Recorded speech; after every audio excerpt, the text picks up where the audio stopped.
This is Winnipeg Sports Talk Daily with Andrew Hustler Paterson and Michael Remis. What is up, gang? Welcome to another edition of Winnipeg Sports Talk Daily. Huss and Reem with you, and this is going to be a fun one today. Well, listen, they're always fun after games like that last night. What a win by the Winnipeg Jets. We'll dive into that, hear from the stars of the game in Mark Scheifele and Connor Hellebuck, and of course Scott Arniel, who was behind the bench, as Rick Bowness gets a little work done before he rejoins the team. And I'll tell you what, I'm sure wherever Bones was yesterday watching the game, probably was a tough game to watch, but certainly would have enjoyed it because the team matched the New York Rangers last night, and certainly hung out and hung in there. Bit of a white knuckle ride in the third period, but I think you had to expect there was going to be some counterpunching from the Rangers after the Jets put together just a brilliant second period and went into that third with a 2-goal lead. A Mark Scheifele hat trick, 40 saves from Hellebuck. Exactly the sort of performance that Kevin Cheveldayoff was thinking when he dropped those 7-year matching extensions on the Jets Nation on Thanksgiving Day of 2023. Down Goes Brown's going to join us. Sean McIndoe from The Athletic will get his thoughts on the Jets season so far, biggest winners and losers post-deadline, as well as some thoughts on some of the playoff races right now that are taking over the National Hockey League. And then our weekly visit with Murat of The Athletic as well. And really looking forward to having Murat on right now, talk about the continued emergence of Tyler Toffoli as a new weapon for the Winnipeg Jets, as well as his thoughts on just a heck of a game last night that was so much fun to watch. You know, I tweeted out after the first period, you just had to take a breather. I felt exhausted after watching that first 20 minutes, and the pace of the game was certainly a few steps up from where we'd seen the Jets going up against the likes of the Ducks and the Blue Jackets heading into last night's tilt. Looking forward to talking about it with Reem right away. First things first, though, a big thank you to the sponsors that make WST happen each and every day. The great people of Princess Auto, headquartered right here in Winnipeg. Our friends at Coolbet Canada just had fun with Dusty and Pat in the lock shop. You can check that out at EST for the golf picks heading into the weekend. See if we can go back-to-back. Of course, Consolidated Supply, Manitoba Battery, Modern Man Barbershop, Little Brown Jug, Wallace and Wallace, F Apparel, Aikens Lake Wilderness Lodge, the Winnipeg Jets, Boston Pizza, Royal Sports, Sport Manitoba, along with Manitoba Liquor and Lotteries, and we will get to a Why Not question of the day for our friends at Not Autocorp over at Waverly and McGillivray. Michael Remis, get in here. How much fun was that last night if you were pulling for the visitors? Well, so we talked about that Colorado-Edmonton game on the weekend. You kind of had FOMO. You're like, oh, I wish the Jets could be involved in some type of awesome back-and-forth game like that between two top teams. And we saw it yesterday, the Jets going into the world's most famous arena, Madison Square Garden, and playing pretty well, holding their own.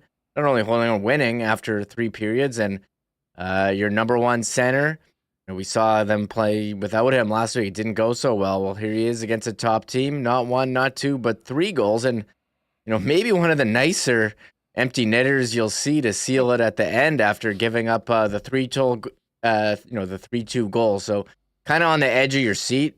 Anytime the Jets give up a goal with the other team as a goalie pulled, I get, flashbacks to that game against Carolina Huss where they scored, 3 goals with the goalie pulled.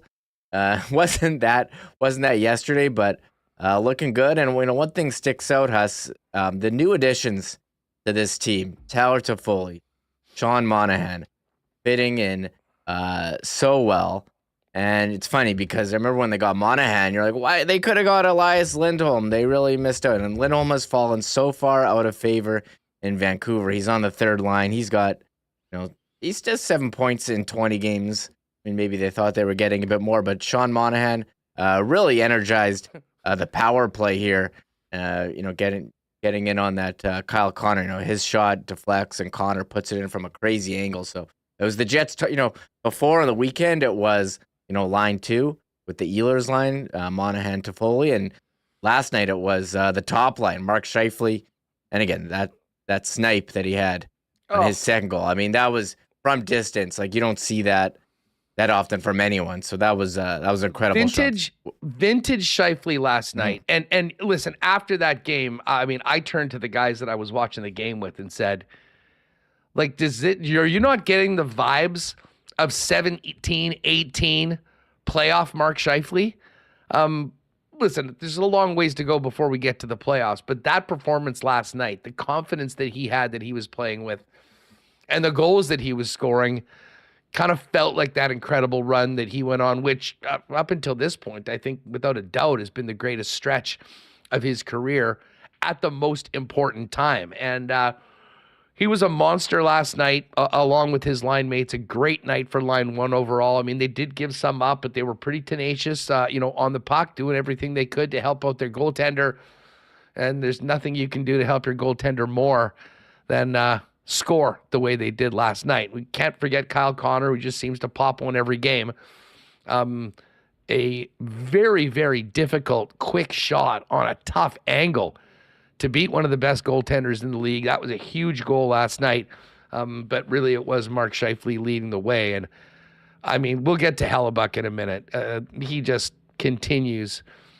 I was thinking earlier this morning, Reem, as we were getting ready for the show, we've talked a lot about the brilliant season that Laurent Brossoit is having. And certainly the team, the defensive system that Bones has, got the team to buy into has been a huge part of that. But the fact that we're talking about a team that might win the Jennings Trophy for the least goals against in the National Hockey League, to be honest, seemed probably inconceivable to most Jet fans at the beginning of the season. And they are right there again. After giving up 2 goals, only 1 goal on the weekend, putting themselves in the driver's seat for that award. And I think we all agree and realize that there won't be the ability for the Winnipeg Jets to bring back Laurent Brossoit next season. So feel free to pinch yourselves, Jet fans, because this team has the best 1-2 punch in net in the league. And we've seen both of those netminders step up and do the job as well as any in the National Hockey League recently right now. So it was a fun one, and we'll dive into some of the post-game comments as well. But just back to what you'd mentioned about the power play, Reem, since the Monahan trade. And if you recall, and I know you just mentioned there were some people that were really pushing for Lindholm. I mean, when you compare what Vancouver gave up to get Lindholm compared to what Winnipeg gave up to get Sean Monahan, and then add in the fact that Monahan's salary is $1.9 million and allowed them to get Toffoli with 50% retained, to get Colin Miller, and still have the potential to sign McGrory if he decides to turn pro. It was a masterclass by Kevin Cheveldayoff. And, if you were wondering about the job that Chevy had done, we've talked about Monahan, we talked about Toffoli and the ads.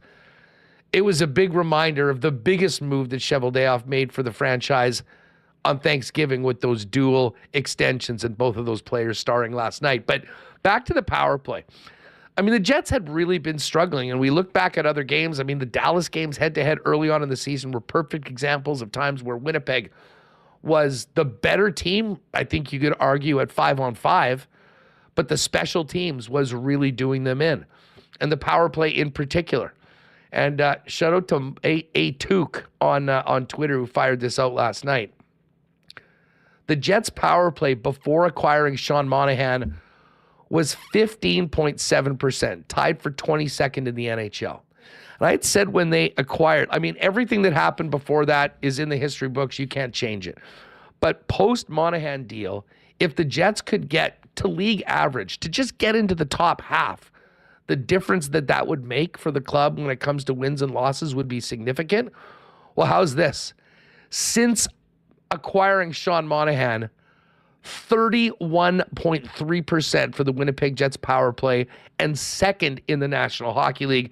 Reem, that is a turnaround that not even the most optimistic Jet fan or the biggest Sean Monahan fan could have expected. And man, it's helping the team win hockey games, and it did again last night. Yeah, Sean Monahan with the Winnipeg Jets, 15 points in 20 games, 8 goals, 7 assists, and he's fit in so well with Ehlers. He almost reminds you of Paul Stastny, when they traded for him. Not the fastest skater, but really smart. He plays in the middle of that power play, and he knows where to go. And, I thought maybe with Velarde out, they lose a step to Foley looking very strong. You saw the puck movement there, between Morrissey and Scheifele and Toffoli, and you just weren't seeing that type of movement earlier on in the season when the power play was struggling. So, Monahan, he's seen it time and time again. He's able to find that spot in the center where there's, they call it soft ice now, and able to get a shot off. And, we're going to have Murat on. And I remember when he came on, he's like, well, I don't think that it's going to be a huge impact on the power play. And maybe part of it is, scoring. I don't know if their shot percentages where it compares, but it's certainly given an impact to the power play and looking a lot more dangerous there. And we'll see what happens when Velarde comes back, as I know Sean Reynolds, mentioned on Kenny and Rainey yesterday that he spoke with Elliott, who spoke with Cheveldayoff, who said they expect him back for the playoffs. So we'll wait and see there. But whether it's Velarde or Toffoli there, it's awesome to watch a power play that's certainly been very competent here, more than competent, among the best in the league since acquiring Monahan. Well, and you know what? You mentioned Velarde, who is obviously out right now for an extended period of time. We don't know when he'll be back. And we're gushing over the game that Mark Scheifele has, and obviously Kyle Connor seems to pop one every game, and you got to give him credit where credit is due. How about a little love for AI? Alex Iafallo. And again, he's not going to be the guy that's, the finisher on that line. But man, is he doing his best to make up for the loss of Velarde right now. He is so relentless on the puck. And I don't know how many times he created a turnover with his stick in the Rangers zone last night. But there were multiple occasions that he did that. And as he said in the interview in between periods, playing with players like Connor and Scheifele, he is the puck hound. He's got to be on that and do his best to get the puck and get it to those guys to do what they do best, and that's light the lamp. And it's happening right now. I mean, the numbers for Alex Iafallo aren't going to be that of the top 6.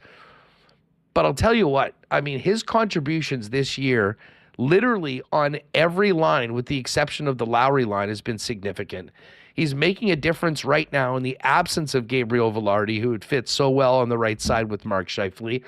And he is a guy that I think is absolutely built for the playoffs. He has been, I think, a really, really nice surprise for folks that maybe didn't know his game as much as before. And he's been so versatile. And we cannot forget that he rolls out there as the top penalty killing unit as well with Adam Lowry, which is a pretty important job for the club. So a lot of credit goes to Scheifele first and foremost. But just wanted to mention that Alex Iafallo is playing his ass off right now and doing exactly what the coaching staff is asking him, filling some big shoes at number 13. Yeah, and that's why you like the moves that they've made. They've really acquired players who bring an element that they didn't have a lot of. Nino Niederreiter, bigger guy, he can score, he can go in the corner. Alex Iafallo, as you mentioned, he can play on all the lines.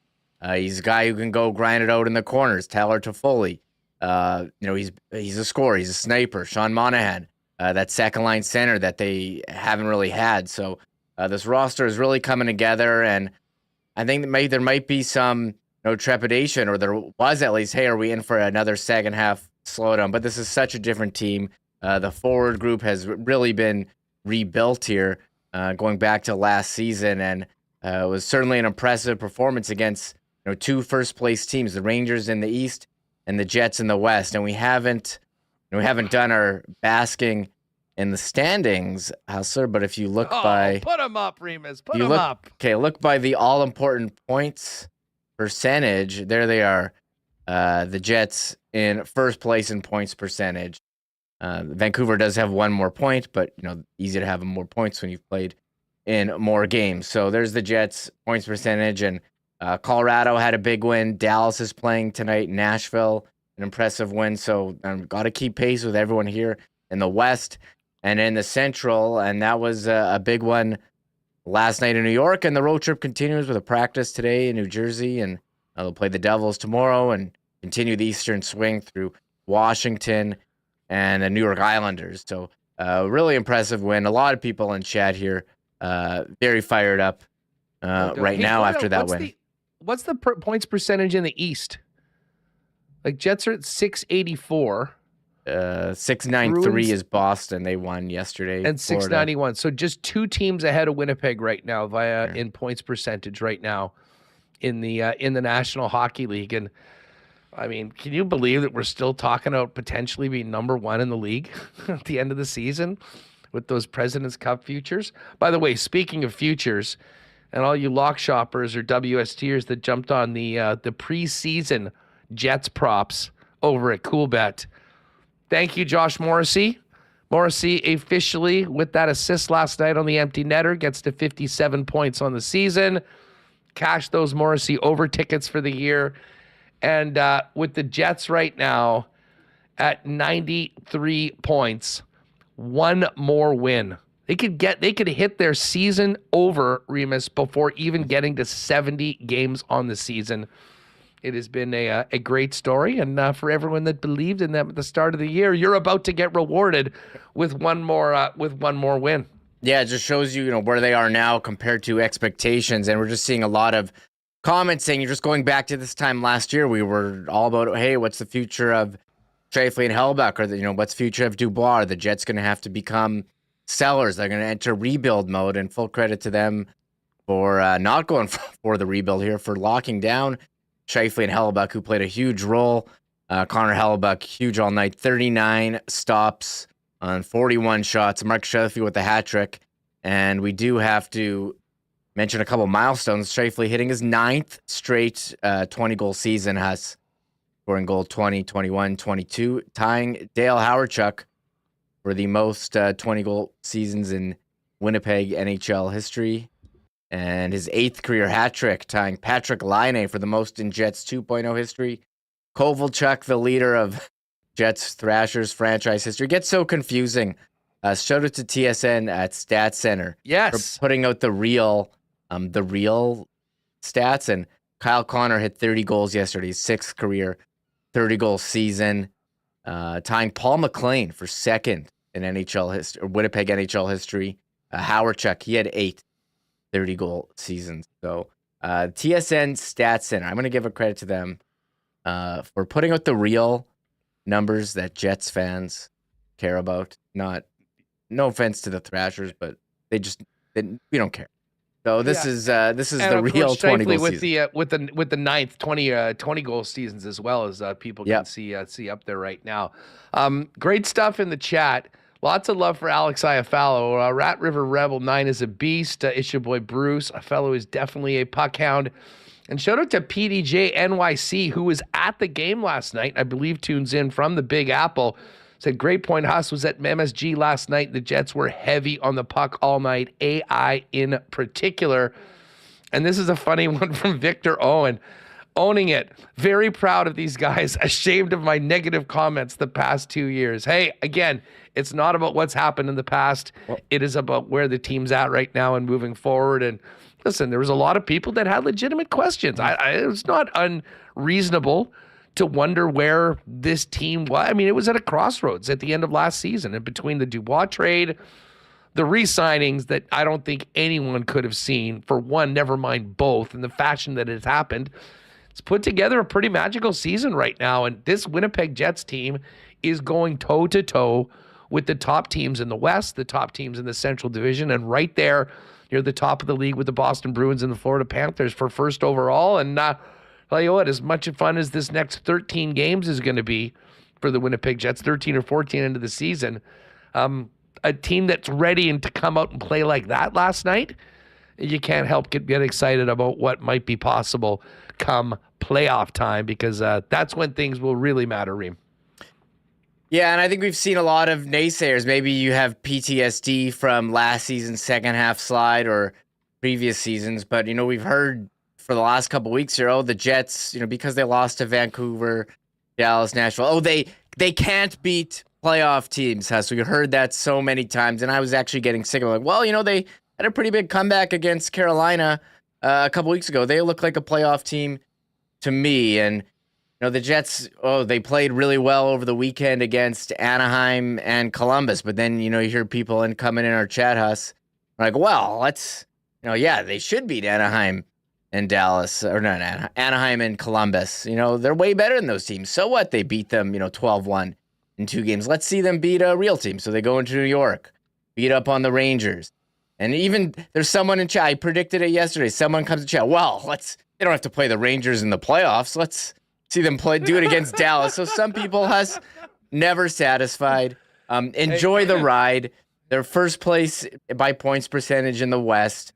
You go to the NHL standings. Let's sort by regulation wins, because overtime is 3-on-3 in the regular season and 5-on-5 in the playoffs. Regulation wins most in the league, 39. Second is Florida Panthers. The team the Jets have beaten twice this year. So I'm pretty sick of hearing the Jets can't beat any playoff teams, as we've heard. They stepped it up yesterday. We'll see how it goes against New Jersey. But they're, I think this time last year, they would have lost, as they were hanging on for playoff life. It's certainly a different team. It's a different season, and it's very exciting to watch. Well, it's funny you say that, comparing it to last season, because if you recall, this team played their way out of that playoff spot that they held in the middle of January, first in the West. And listen, if they were going to have a full bottoming out, it was going to happen a hell of a lot earlier. But at this point last year, if I'm not mistaken, so the Jets now have played, 68 games, right? 14 games left in the season.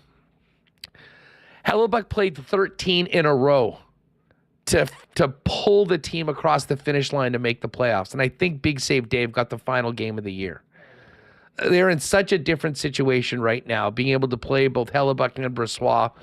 They've earned that spot. And tell you what, wins like last night, albeit, hey, listen, it was white knuckle at the end of the game when the Rangers scored that empty netter and put a ton of pressure on. But Connor Hellebuyck stood tall when the team needed the most, and that is a big, big 2 points. We'll jump on it with Murat coming up a little later on, as well as get Sean McIndoe's thoughts on the Jets so far. But let's kind of hear, first off, I think we all know who got the jackets last night, but everyone loves the jacket presentation after big wins like that. Here's the way it looked for the 2 stars of the game and franchise cornerstones leading the way in NYC. I'm going to start this one off and start pregame, buddy.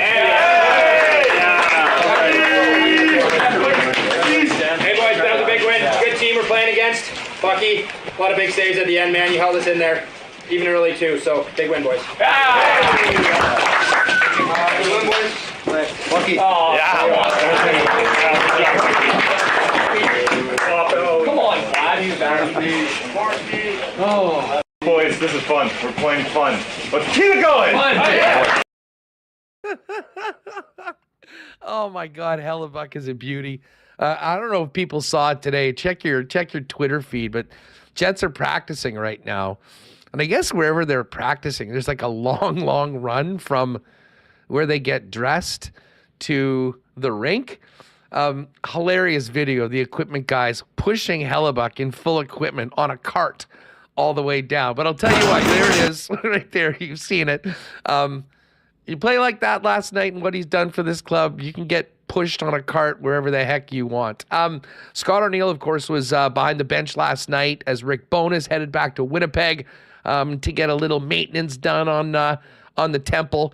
Here's what Arnie had to say about that big win at MSG for the Jets. Okay, wait. Sorry, I was just playing that video. Yeah. Let me get this. That was such a long walk. I was not expecting that. Yeah, no kidding. This is a tough building to win in. They're a real good hockey team, and they weren't going away. You can see them go right to the very end there. They were keep pushing. So, no, I'm real proud of the guys. They played a real solid game, and we really tried to take, a lot of what they want to do out there. We really wanted, make them play in their end of the rink. I thought for the most part we did that. Second period really was a difference, and that's a period where maybe you guys have struggled at times this season. Third period certainly hasn't been the case, but what was it about that second that really allowed you to maybe take the game over? Yeah, we did a really good job of getting the puck in.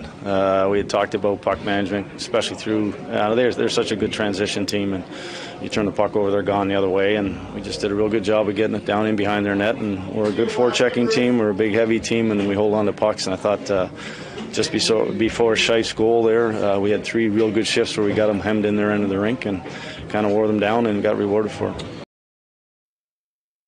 All right, there's Scott Arniel, pretty pleased with what his team was able to do. We'll have a little bit more Arniel maybe before Murat comes on, but we got to get to Hellebuck. Classic Helly in the jacket presentation, as well as in his post-game scrum. To Hellebuck, that was just another game last night, apparently.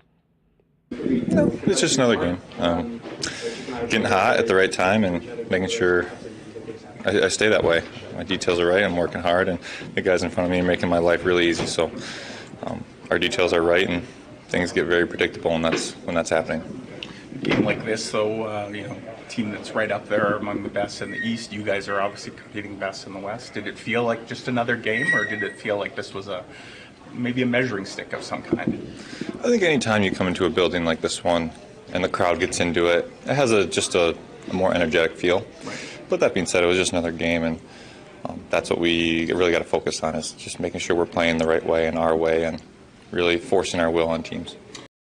I love it. Listen, I don't know about you folks. It didn't feel like just another game last night, but I guess that's the way you got to look at all of them when you're the odds-on favorite to win another Vezina Trophy. Another night at the office. Of course, we mentioned the 2 extensions on Thanksgiving. Hellebuck and Scheifele will always be tied together moving forward as cornerstones of the franchise. They were big parts of each other's decision to re-sign. Here's what Helly had to say about the hat-trick performance of Mark Scheifele. I mean, he's been doing it all. His stats speak for themselves. I think he's been scoring. I think he's been really good in the D-zone. Face-offs, he's been awesome, and he's been very reliable. And when you have a guy like that, you can really build around a line, and you see a lot of success coming just from doing the right thing. All right, some high praise for Mark Scheifele. And then this was, Hellebuck is very quotable.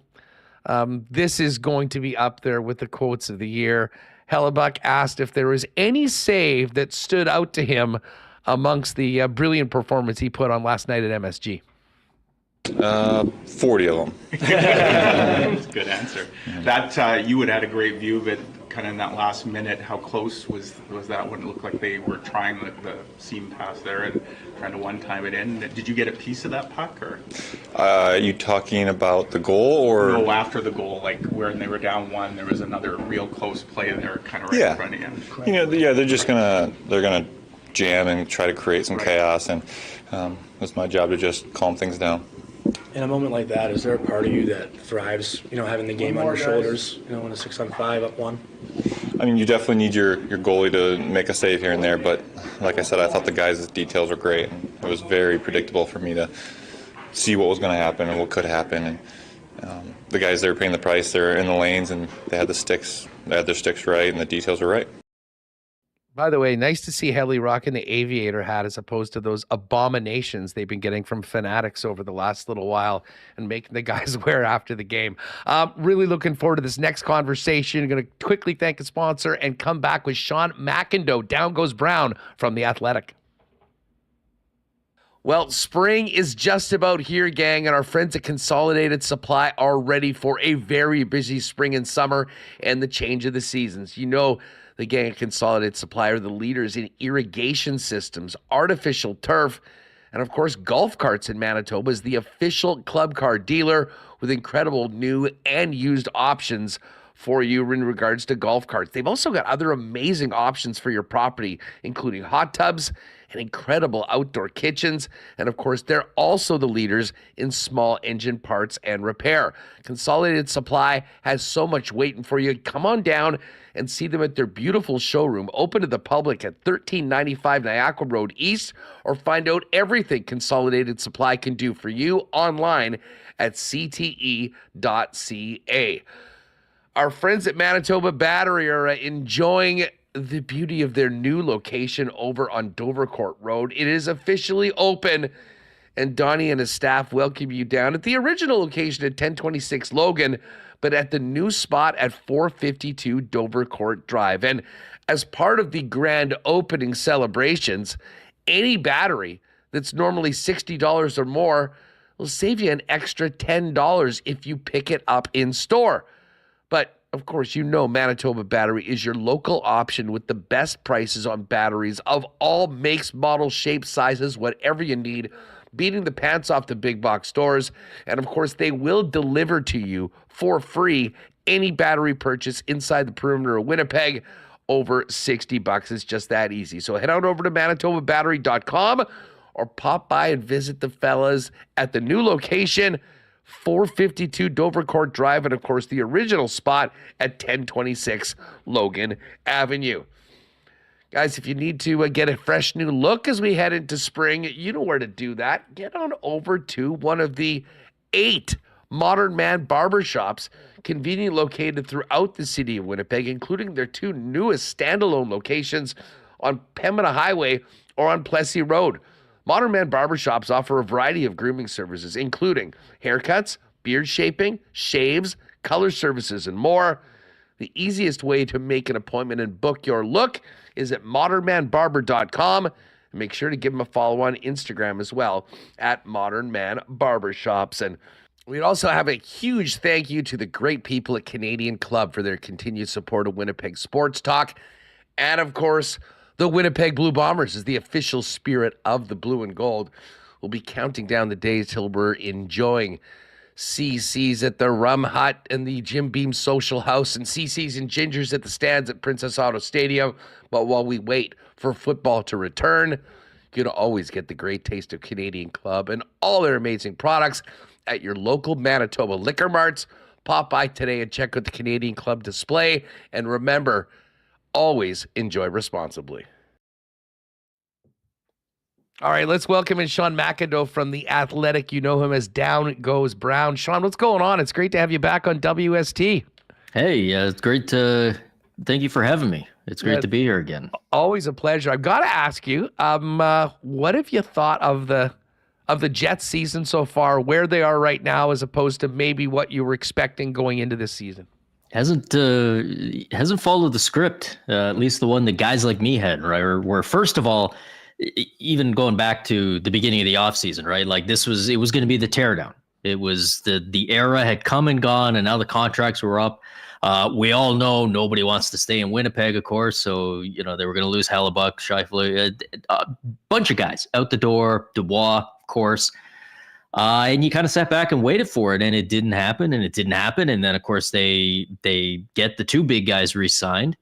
They make a trade with the Kings with Dubois, where you kind of look at it and go, Jets did pretty well there for a team that wasn't supposed to have much of an option. And then the season starts, and a team that a lot of us thought, maybe a playoff team, but not a team that's going to hang with the Dallas and Colorados of the world. They've done exactly that, and not just hung with them, but been a step ahead of them for most of the year. So it's been a surprise. It's been a nice surprise. They're, it's a fun team to watch. It's a great market. I've said before, maybe the only market in Canada that all the other markets don't hate. So it's been kind of a cool story to watch it all play out. And, I'll be honest, I spent most of the season going, this has been fun so far, but, we'll see. Probably not going to last. We're deep enough into the season now that, hey, I'm on board.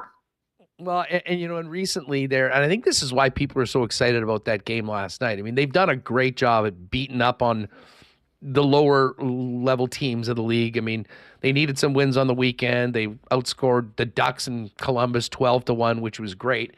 But going in on the road against a team like the Rangers and winning the way they did last night, a big confidence booster after a couple games that weren't up to their standard against playoff teams. But now that we're past the deadline, I'll ask you about this, your thoughts on what the Jets did, but also around the league. Sean Monahan has completely flipped the Winnipeg Jets power play, and the power play was kind of an Achilles heel earlier on when the Jets were as good as anybody at 5-on-5. Since Monahan's joined the club, they've been the number 2 power play in the league, clicking at over 31%. And I mean, Tyler Toffoli has come as advertised. What did you think of the work that Kevin Cheveldayoff did for a team that basically earned the opportunity to see some assets go out to try to bolster their chances for this season? Yeah, I got to admit, I did not see the Sean Monahan impact coming. In fact, I was, I think like a lot of people, where when you first saw those reports coming out of Montreal saying, it's probably going to be a first-round pick to get Sean Monahan, and I was like, wishful thinking. Good job by Montreal. Try to manipulate the market a little bit, but they're not going to get a first-round pick for this guy. I mean, come on. We all look at the numbers. We all look at how he's been playing, even with the ice time and with the opportunity in Montreal. Then Winnipeg goes and pays the price. I kind of thought, oh boy, I don't know. It's this better work. That's a pretty hefty price to pay. But he's been a fantastic fit, and like you say, the power play being a key part of that. Sometimes guys just are the right piece to drop into that puzzle. And full credit to the Jets and to Kevin Cheveldayoff for presumably seeing that in advance. Figuring out seeing something that people like me didn't necessarily see about what the fit was going to be. And then Tyler Toffoli, that a little bit more of a traditional deadline deal where it's a guy that you expect is going to have a big impact and you expect is going to be a strong player. And they held out and got him at a reasonable price. And he's plugged in and fit well. And like you say, this team has earned the opportunity to get some reinforcements in. I know this is the time of year where we hear always from some GMs, especially after the deadline, they'll say, I didn't want to upset the precious chemistry. I didn't want to bring in anybody that necessarily knew. Everything's going so well. And that very rarely works out. But it was nice to see a guy, especially a guy like Cheveldayoff, who's had some criticism over the years for not being aggressive enough on the trade front. He let his team do the talking, and they told him, we're right in the middle of this. Go out and get us some help. That's what he did. He's done a good job so far. Well, it's looking great, and his public approval rating very high as opposed to maybe how it's shaped up around this time of the season in the past. Stepping away from the Jets for a minute, I know you guys have covered this extensively in The Athletic and on the Athletic Hockey Show, which people should check out. When you look back at the deadline, who was there a team or two that stood out to you, a general manager that you thought did a really good job, and did any team sort of blow it in your mind? Well, I mean, as far as teams that have done well, Carolina, obviously, like Winnipeg, is seeing a real nice early return. I will admit I was a little bit on the fence on the Evgeny Kuznetsov deal. I know a lot of people looked at that and they said, okay, well, low risk, high reward. I wasn't really sure on the low risk part of that, just because you've got a guy with that sort of checkered history, a guy who has clearly worn out his welcome in Washington, and he's a big ticket, even at 50% retained. You're giving up a third-round pick for him. It's got to work. Otherwise, that's a valuable asset. You're tying up a lot of cap space into next year. It had to work, and I could envision scenarios where it very much would not work. But so far, he's been a great fit. He seems like a different player. He seems revitalized. He seems like he's back all in where maybe he wasn't before. And then Jay Guentzel, we all knew was going to be a major impact. So you like that a lot. As far as the moves that haven't worked, I mean, sometimes it's the moves you don't make. Obviously, when you look at a team like Detroit, you talk about Winnipeg delivering the message to the GM of, hey, we're right here. Maybe let's add a little bit. You would think maybe Detroit had done the same with Steve Yzerman, especially after years and years and years in that market of not making the playoffs, not even really playing meaningful hockey. You had last year where it looked like they were in the mix. They go into Ottawa, they lose 2 games, and Steve Yzerman throws his hands up and says, that's it, I'm selling at the deadline. You would think maybe this year would be the year they'd bring guys in, and really didn't do it, kind of sat out. And coincidentally or otherwise, we've seen the slump that's happened since then. And then the big one, obviously, is you can't talk deadline without talking about what the Golden Knights did.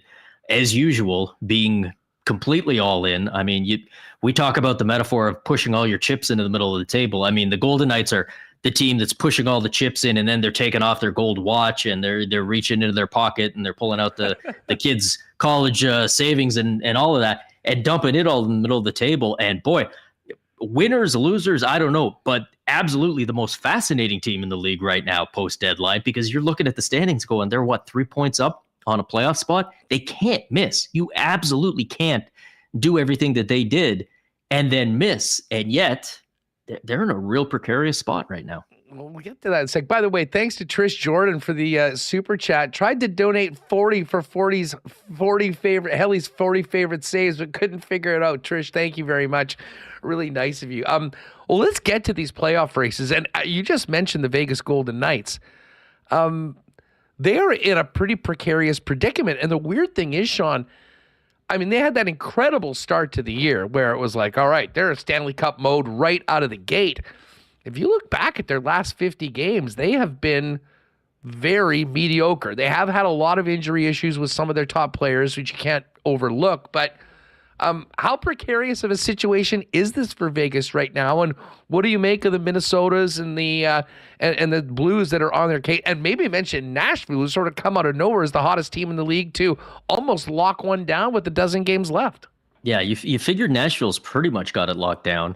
And I mean, my goodness, imagine even a month ago saying that Nashville would feel safe and Vegas would be the team that Minnesota and St. Louis are chasing. And it's not like the Blues or the Wild have really put their heads down and just run off, a streak. They've given the Knights the chance to pull away, and the Knights probably should have, given all the talent they've got. But again, it's they haven't played well. You're right, since that big start, and right now a lot of it's goaltending, and that was the story last year with Vegas, right? They go into the playoffs. You're looking at them going like, who even is their goaltender?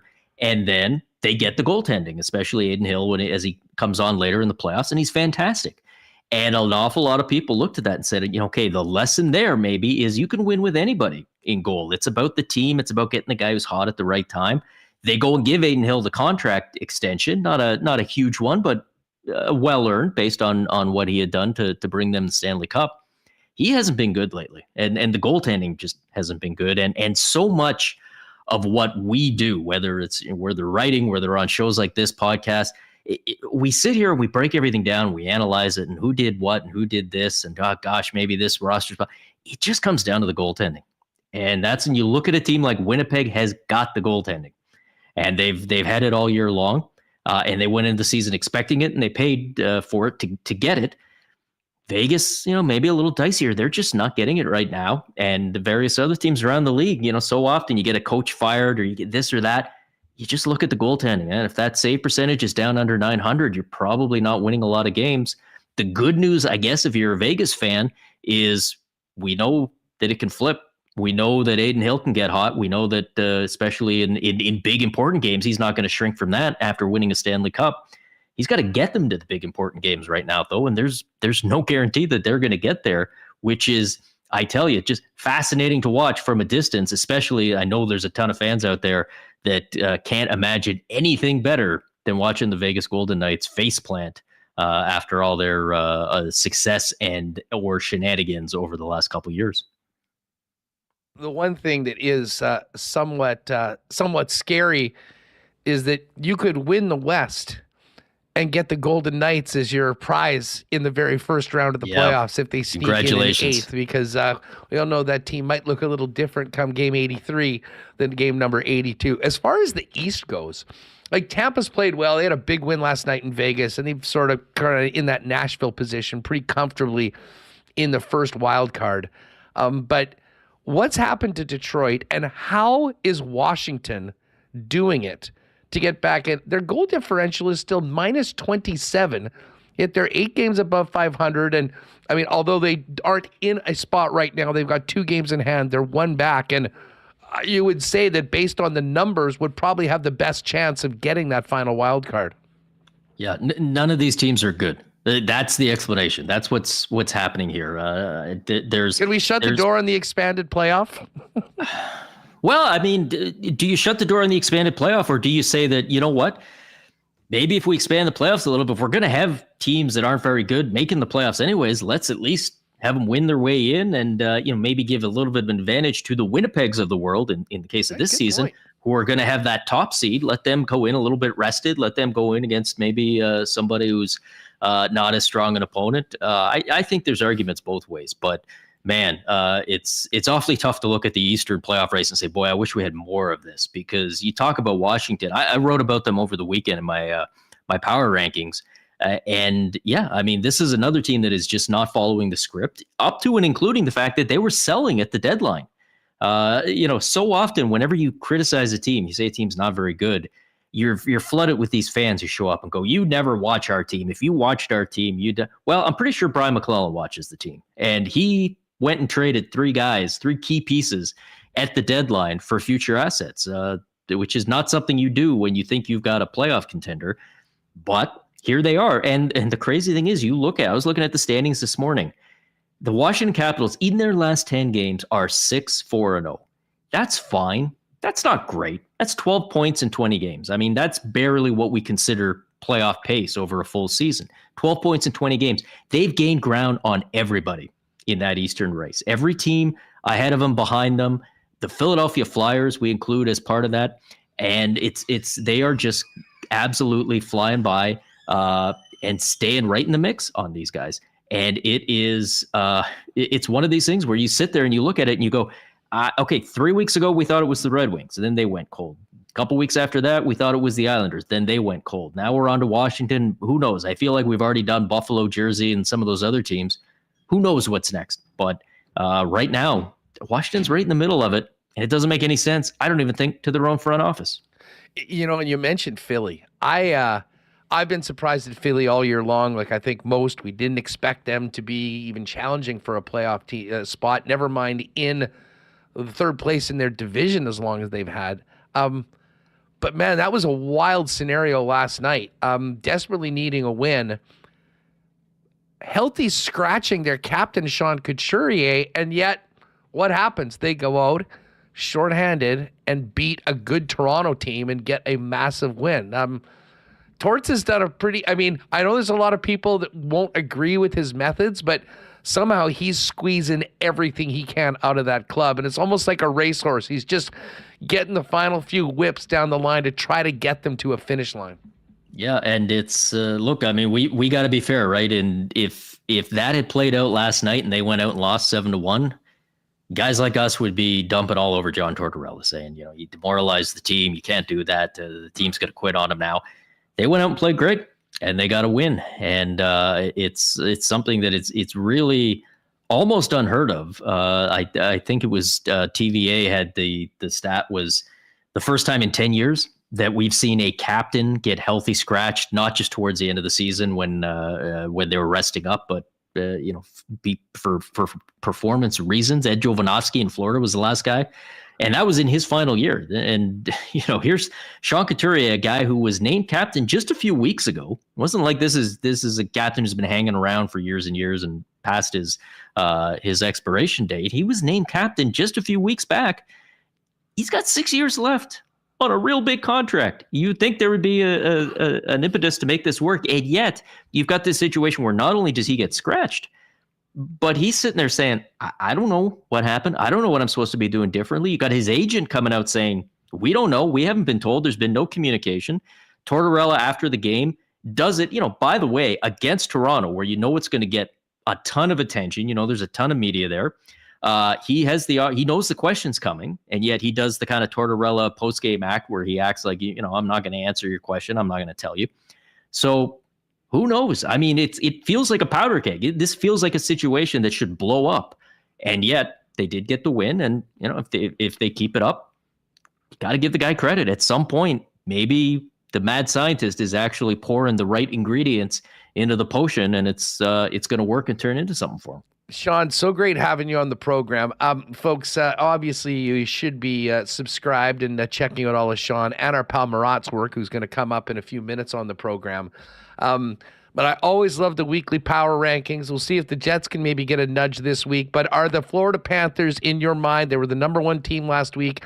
As we sit right now, getting closer to the playoffs, when you look at the landscape of a pretty wide open league, are the Panthers the team to beat in your mind? I think they're my number one team, but team to beat, you could probably put them at 15, 20% maybe if you really wanted to put it up there. They might not even win that division regular season wise. Boston is hanging right there.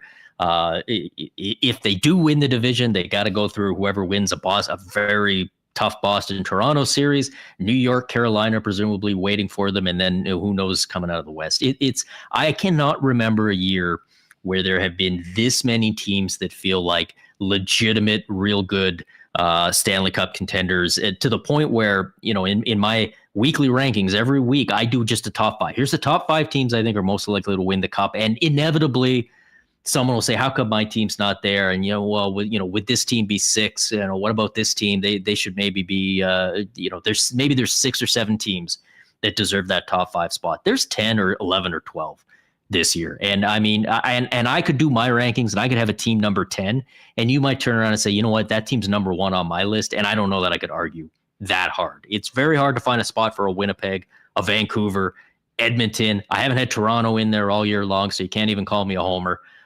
There's just a lot of real good teams squeezing for those spots right now. And boy, the playoffs is going to be wild one way or another, whether it feels random or whether it's just going to feel like a real battle.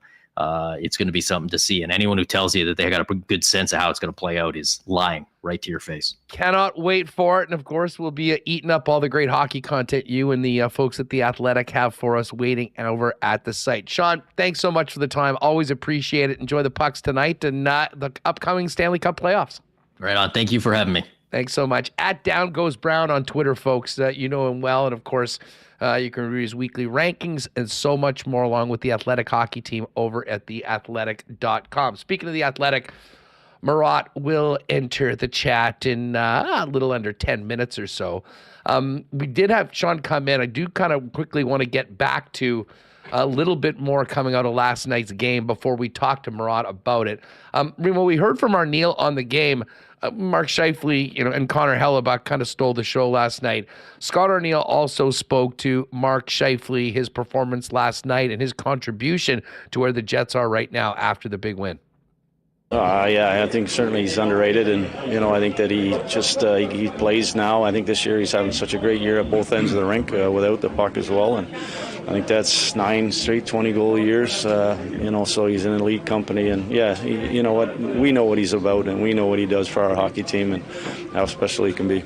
And that second goal he scores, that's an example of the two-way work, right? Because he creates the great defensive play to obviously lead to an offensive chance. Yeah, and we've been sort of preaching that all year long about our defense is what gets us our offense, and that was a great example. And whether it is zone time or whether it's getting us a chance off the rush or on all zone opportunities, that's what it's all about. We talk about defending all the time. All right, a little bit more from acting head coach last night, Scott Arneal, on Mark Scheifele. It was also, I thought, a game that the fourth line had some big-time shifts. Obviously, you're not going to play as much as the top lines on the club, but Arneal spoke about Morgan Barron and Vlad Nemetsnikov, in particular, in their contributions last night along with the Gus Bus. Yeah, they've been good the last couple of games too. So I think that just giving those guys that when you give them some of that responsibility, they want to go out and make sure they get out in those times of the game. And they were real good. And we've got a real busy schedule right to the end of the month. So we need 4 lines, and those guys that were real good again for us. All right, so Scott Arneal picking up another win on the bench in the place of Rick Bowness. He was also asked just at the end what he learned about their team and what he has learned so far. Yeah, and obviously being out east here late in the year, you don't see that too often, and we know we're going to run into some real good teams that are, these guys are battling for first, and certainly in the east and first overall. So we knew we were getting a real good hockey team, and if you don't play to your strengths, and if you don't do the right things, it can be a long night for you. And I think that it just shows that when we sort of get committed to our game, and we're tough to beat as well. There's Arnie after last night's game. We'll actually have some more from Scott Arniel towards the end of the program. Jets have just finished practice on the road out east, and we'll hear a little bit from Scott Arniel as well as Tyler Toffoli after we speak with Murat. But we've heard from Hellebuck. We've heard him talk about Mark Scheifele, Scott Arniel talk about Mark Scheifele. Here's what Mark Scheifele himself had to say about his team's win last night, as well as that huge second goal that gave the Jets that 2-goal cushion. Yeah, obviously that was fun. Obviously the third period probably wasn't how we drew it up. We kind of sat back a little bit, but obviously it's always fun playing at MSG and playing against a good team like the Rangers. So that was a huge win. Got all three, or you got your hat-trick tonight, but that second goal he scored, just maybe take us through that defensive play, and then obviously how much gas did you have in the tank on the breakaway there? Yeah, I when anytime there's a breakaway, you gotta find a little extra juice. But I kind of knew Kreider was in a vulnerable spot and didn't know exactly where to go with it, so just took a shot at it, and obviously worked out. Did you see kind of an opening there to go 5-hole, or like did you have a plan in those few seconds as to what you're going to do, or? I didn't go 5-hole. Oh, sorry, No, I went low blocker. Gotcha, under his blocker. When you're like out of a play like that, do you have a plan in mind, or is it almost you're seeing what he's giving you? You're kind of just seeing what he's giving you. Obviously, you have some thoughts in your brain, but you're kind of at the mercy of what he's doing. Obviously, if you want to do something and he's covering it, then you're not going to go there. So I just saw he was off his angle a little bit and thought that was a shot. All right, there's Mark Scheifele. Hey, big thanks to PDJ NYC, who was in the building last night. Very generous super chat and says, thank you for everything you do to keep expat Jet fans in the loop. In Jersey tomorrow, another Jets win, and I'll double this up. PDJ, thank you very much for that. Listen, we're going to have Murat coming up in just a second. Just a couple more quick clips from Mark Scheifele. He was asked if, how the Jets, he thought the Jets played without really resorting to any panic in their game. Yeah, when you got a goalie like Helly in the pipes, you're pretty confident, and obviously we know our system, and we know what to do, and I think that's just a matter of doing the right things, knowing where every guy's going to be, and being consistent for each other. And when you're doing that, there shouldn't be any panic. All right, no panic in the game, and hey, it's a lot easier not to panic when you got 37 back in the pipes. Here's one more from Mark Scheifele. I just asked if he felt like that was a real measuring stick game for the Winnipeg Jets. Obviously, anytime you go up against one of the best, it's you want to see where you fit in. Obviously, we like some parts of our game and didn't like some parts of our game, but that's a great team over there. A lot of good players, and they started to push towards the end and made us work for it. But obviously, it's always a big win going against a good team like the Rangers. All right, great stuff from Mark Scheifele. As I said, we'll hear from today's comments from Scott Arniel and Tyler Toffoli a little later on. Coming up in just a minute, we'll welcome in Murat from The Athletic for more Jets conversation on WST. And as we get ready for the playoffs and the playoff excitement increases, do not forget, Winnipeg Jet fans, that you can get priority access and count yourself in for the entire 2024 playoffs right now by putting down a deposit on season tickets or ticket packages for the upcoming 2024-2025 season. Head on over to winnipegjets.com/deposit. Full list of the benefits of being a season ticket member or ticket package holder for the upcoming seasons there, map and pricing and more. And if you do it now, you will be in the same seat for all of the whiteouts down at Canada Life Centre, hopefully for a long and very fun playoff run for the Winnipeg Jets. Again, right now, the We're All In campaign continues. It's winnipegjets.com/deposit for more on that. And while speaking of the playoffs, probably a trip down to Royal Sports is going to be necessary as everyone gets their whites ready for the Winnipeg Jets and whoever they're playing come April. There is simply no better sports store anywhere than Royal Sports. And if you're a Winnipeg Jet fan, thousands of pieces of Jets merchandise, whites and otherwise, all of the jerseys, and still plenty of time to get your jersey customized with your favorite player, name, number, just in time for the postseason. So much more than just Jets merch as well, though, at Royal. Tons of Bomber gear, Major League Baseball, with Jays starting up right now, NFL and more. The biggest hockey section in town, all of the spring sports loading in by the day, and tons of cool stuff on the Kings skate, snow, and surf side. Pop by and see it for yourself. Royal Sports, 750 Pembina Highway.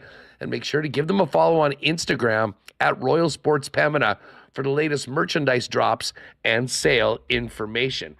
And speaking of those playoffs, I mean, if you're not in the building or the team is on the road, you know the best place to get together with your gang to watch the big game is your local Boston Pizza. All the Jets games on the big screen with big sound, not to mention those ice-cold schooners, world-famous BP wings, gourmet pizzas, and some great new treats on the BP appetizer menu. There's simply nothing like getting together at your local BP. And if you are staying at home, though, you can get the great taste of Boston Pizza by ordering online at bostonpizza.com. You train day in and day out, learning new techniques, approaching new concepts, and living out the thrill of achieving your goals. Building a craft beer is no different. While you spend your hours on the ice, we spend ours here, brewing our trademark beer. Again, and again.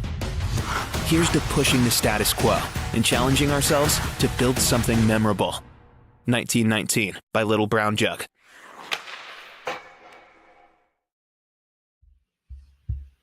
All right, I have a feeling a few LBJs were cracked by happy Jet fans after that game last night. By the way, great to see everybody in chat. We knew a big win last night would bring everybody out. If you are new, hit that thumbs up button and make sure you're subscribed to the channel. Great to have you with us. We're live at 1 p.m. Central, Monday to Friday, talking all things Jets and everything else on the Winnipeg sports scene and beyond. And one of our favorites joins us now, Murat from The Athletic. Murat, I tweeted out last night, I felt exhausted after watching that first period. Just a frenetic pace to that game. And credit to the Jets. They were able to go toe-to-toe with a very skilled, fast, and talented New York Ranger team last night in the world's most famous arena. Yeah, there was a sense of, okay, well, what have you done against good teams lately heading into that one? And New York was a test that everybody knew was going to force Winnipeg to raise its level. And I say it did that. Even right from that first period where everything was happening, yeah, there were a few mistakes here or there. There were board battles that weren't won. There were moments that you didn't like. But if you consider that Winnipeg had been beating up on bottom feeders and now is going toe-to-toe with the New York Rangers, who are one of the best transition teams in the world, and they elevated their game, I think that it was a real big push forward right from the beginning. And then you get into that offensive explosion in the second period, and I can only imagine what living rooms around Winnipeg felt like in that portion of the night. Yeah, it was. The first period was sort of toe-to-toe, back and forth, and you mentioned the transition. I was really impressed with the Jets' transition. I think the blue liners, the defensemen in particular, deserve a lot of credit for the way they were able to get the puck, quickly turn it around, and move it the other way and take advantage of Winnipeg's speed. And you knew somewhere back here in the peg, as Rick Bowness was getting some work done, he was watching that and liking the way his team came out, in particular the contributions of the defensemen to that transition game, knowing who they were playing last night. Yeah, and it's fun too, and it's like you know Josh Morrissey is going to be dancing. He's got it, right? We've seen that. We've seen that blue line move that freezes people. We've seen how well he skates in every possible direction at every angle. But then you got Brendan Dillon intercepting a pass and going on a power forward sort of rush up the ice. I think he should have drawn a penalty on that particular play. You've got Dylan DeMello firing great exit passes, and you've got sort of up and down the lineup. Dylan Sandberg with desperate defensive plays that turn into transition as well. There was a lot to like, I think, from top to bottom. I think it was a bell answered particularly by a lot of those defensemen, because there were times too when the Jets were stuck in their own zone for a minute and there was proper, grinding defending to do. And then you saw Nate Schmidt win some battles. You saw Dylan Sandberg with some shot blocks. You saw a lot of quality effort there. I think the biggest piece, if we're talking about transition, and I know the Jets created a lot of transition offense as well. I'm not sure if that was the game plan, go 200 feet at a time against New York, but they did it and they were pretty good at it. I think the biggest transition piece was defensively. And the amount of times where, because not just did the first forward get back, but the rest of them got back as well, it wasn't that long into a defensive zone shift where you would look at the defensive zone and you'd see 2D and a center protecting the middle of the ice, and you'd see 2 forwards as well. And if they needed to collapse down on the weak side, they'd do it. If they needed to watch the points, they'd do it. It was like when you look at the 5 on a die or on dice, where that exact shape of the way that a 5 is with the 2 dots and the 1 and then the other 2, that's what you saw in Winnipeg's end. And when they look like that, it means everybody's busted their tails and got back and got into position. And I think that bailed them out of an awful lot, so they could go out and score their goals. Well, and speaking of bailing them out, I mean, you knew you weren't just going to run over a team like the New York Rangers. I mean, to get 2 points, there were going to be ups and downs, and you knew there'd be major counterpunching in that third period, which did come as advertised. And it was hilarious listening to Hellebuck. We played the clips earlier. I mean, his favorites say, there was 40 of them right now. I mean, his confidence level is where it should be, and that is in the heavens right now. But the white knuckle ride that was sort of that final 5 minutes with the goalie pulled, and your thoughts on, I mean, just another vintage performance from 37 getting his team a win. Yeah, absolutely. There were a lot of shots, and a lot of shots early were from distance. Winnipeg did well to defend, but there were some moments, right? I think Kyle Connor had an exit pass stuffed, and all of a sudden there's got to be 2 quick saves in succession. There were moments of transition and counter that New York was getting into good spots for scoring chances. The broadcast showed New York Rangers rush after Ehlers kind of went on an interesting route in the offensive zone, and New York comes back the other way. The types of chances that they got, no, not all 40 of them were crazy difficult, but some of them definitely were. And Connor Hellebuck was there to answer the bell on all fronts. That you absolutely like. Even that white knuckle period of time, I got to say, as far as sequences where a team is hemmed in its own zone at 6-on-5, and that happened leading up to the goal where Scheifele joined that line with Lowry and Appleton for an extra face-off man. That was a reasonably well-defended 6-on-5 from Winnipeg's perspective. They didn't get the puck out. There was a bit of chaos as a result, sure, but that's a group of players I trust. I don't always trust it when the skilled forwards get out there, when it's like Ehlers or Kyle Connor or what have you that are called on in that situation. But I thought Scheifele was having a beast mode of a game, and I almost felt bad for that group that they got scored on with the Rangers goalie pulled, because they were defending the way that you'd hope they would.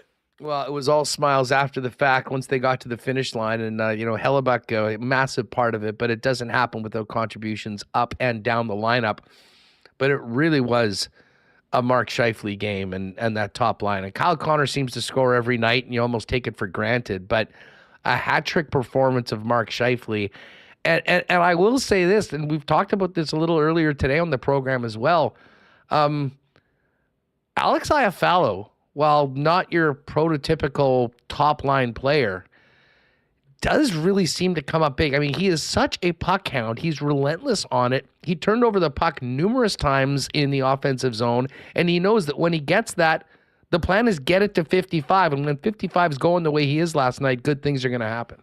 Yeah, Alex Iafallo, I'm glad you mentioned him, because first period, before Winnipeg had scored any goals, he was already puck hounding. He was already doing things in the offensive zone, taking great lanes on the forecheck. His stick is active. He never shorts his effort level, and he was creating chances for his line mates. That first line came out of the first period with plenty of scoring chances, and many of them were because Alex Iafallo knocked pucks down in the offensive zone. I loved that game from Iafallo. And it's interesting, too, because prior to this promotion, there was a stretch of play where he went ages without a point, and some of that is usage in that. But, his game had probably taken a dip since the last time around that he was on the first line for a little while. So the promotion came with a little bit of, okay, well, do what you're great at, and that is be a puck hound. And I thought that was key. You could see it leading up to the, I guess it was Scheifele's first goal, the bouncing rebound, where Iafallo in the second period wins the puck battle, gets it to Connor. Connor gets it to the point. But that's all Iafallo's effort and energy. That puck is in the New York Rangers' hands without him there. And then also he's the one crashing the net and creating havoc that leads to the penalty, that leads to Kyle Connor's lovely, lovely bad angle goal as well. So he's right in there, indirectly setting up great moments for his line mates. I like that. That is a player who, if Gabriel Velarde does have to miss an extended period of time here, it looks like you can count on Iafallo to do his part of putting the puck in those great offensive players' hands. Well, and then, I mean, he's sort of filling those shoes of 13 right now. But what a first little stretch for Tyler Toffoli coming in with his new club. I mean, as advertised and making a difference each and every night. And it seems, particularly on the weekend, like he's starting to find some chemistry with Sean Monahan and Nikolai Ehlers on a line that, can give the Scheifele line on some nights a run for their money as far as offensive potential. Yeah, and I like that look. I like being able to write an article called The Perfect Deadline, where you just put Tyler Toffoli on that wing. Then they go out and get him, and then they fit as well as they have. Making you look pretty smart, Murat. Yeah, sometimes, I say things and it doesn't happen, and, we just try to paper over them. But in this case, it worked out well. And I love the way that it's looked, that group. Also, you can go back to, I think it was 108 points that Tyler Toffoli scored to tie for the OHL lead in points one year, when Monahan, I think, was a year and a half, maybe he was 16 or 17 at the time, but they were line mates for a portion of that. There was a connection there at that point. And to have them go through their professional careers and you reunite, and here it is in Winnipeg, I mean, that's a pretty cool story.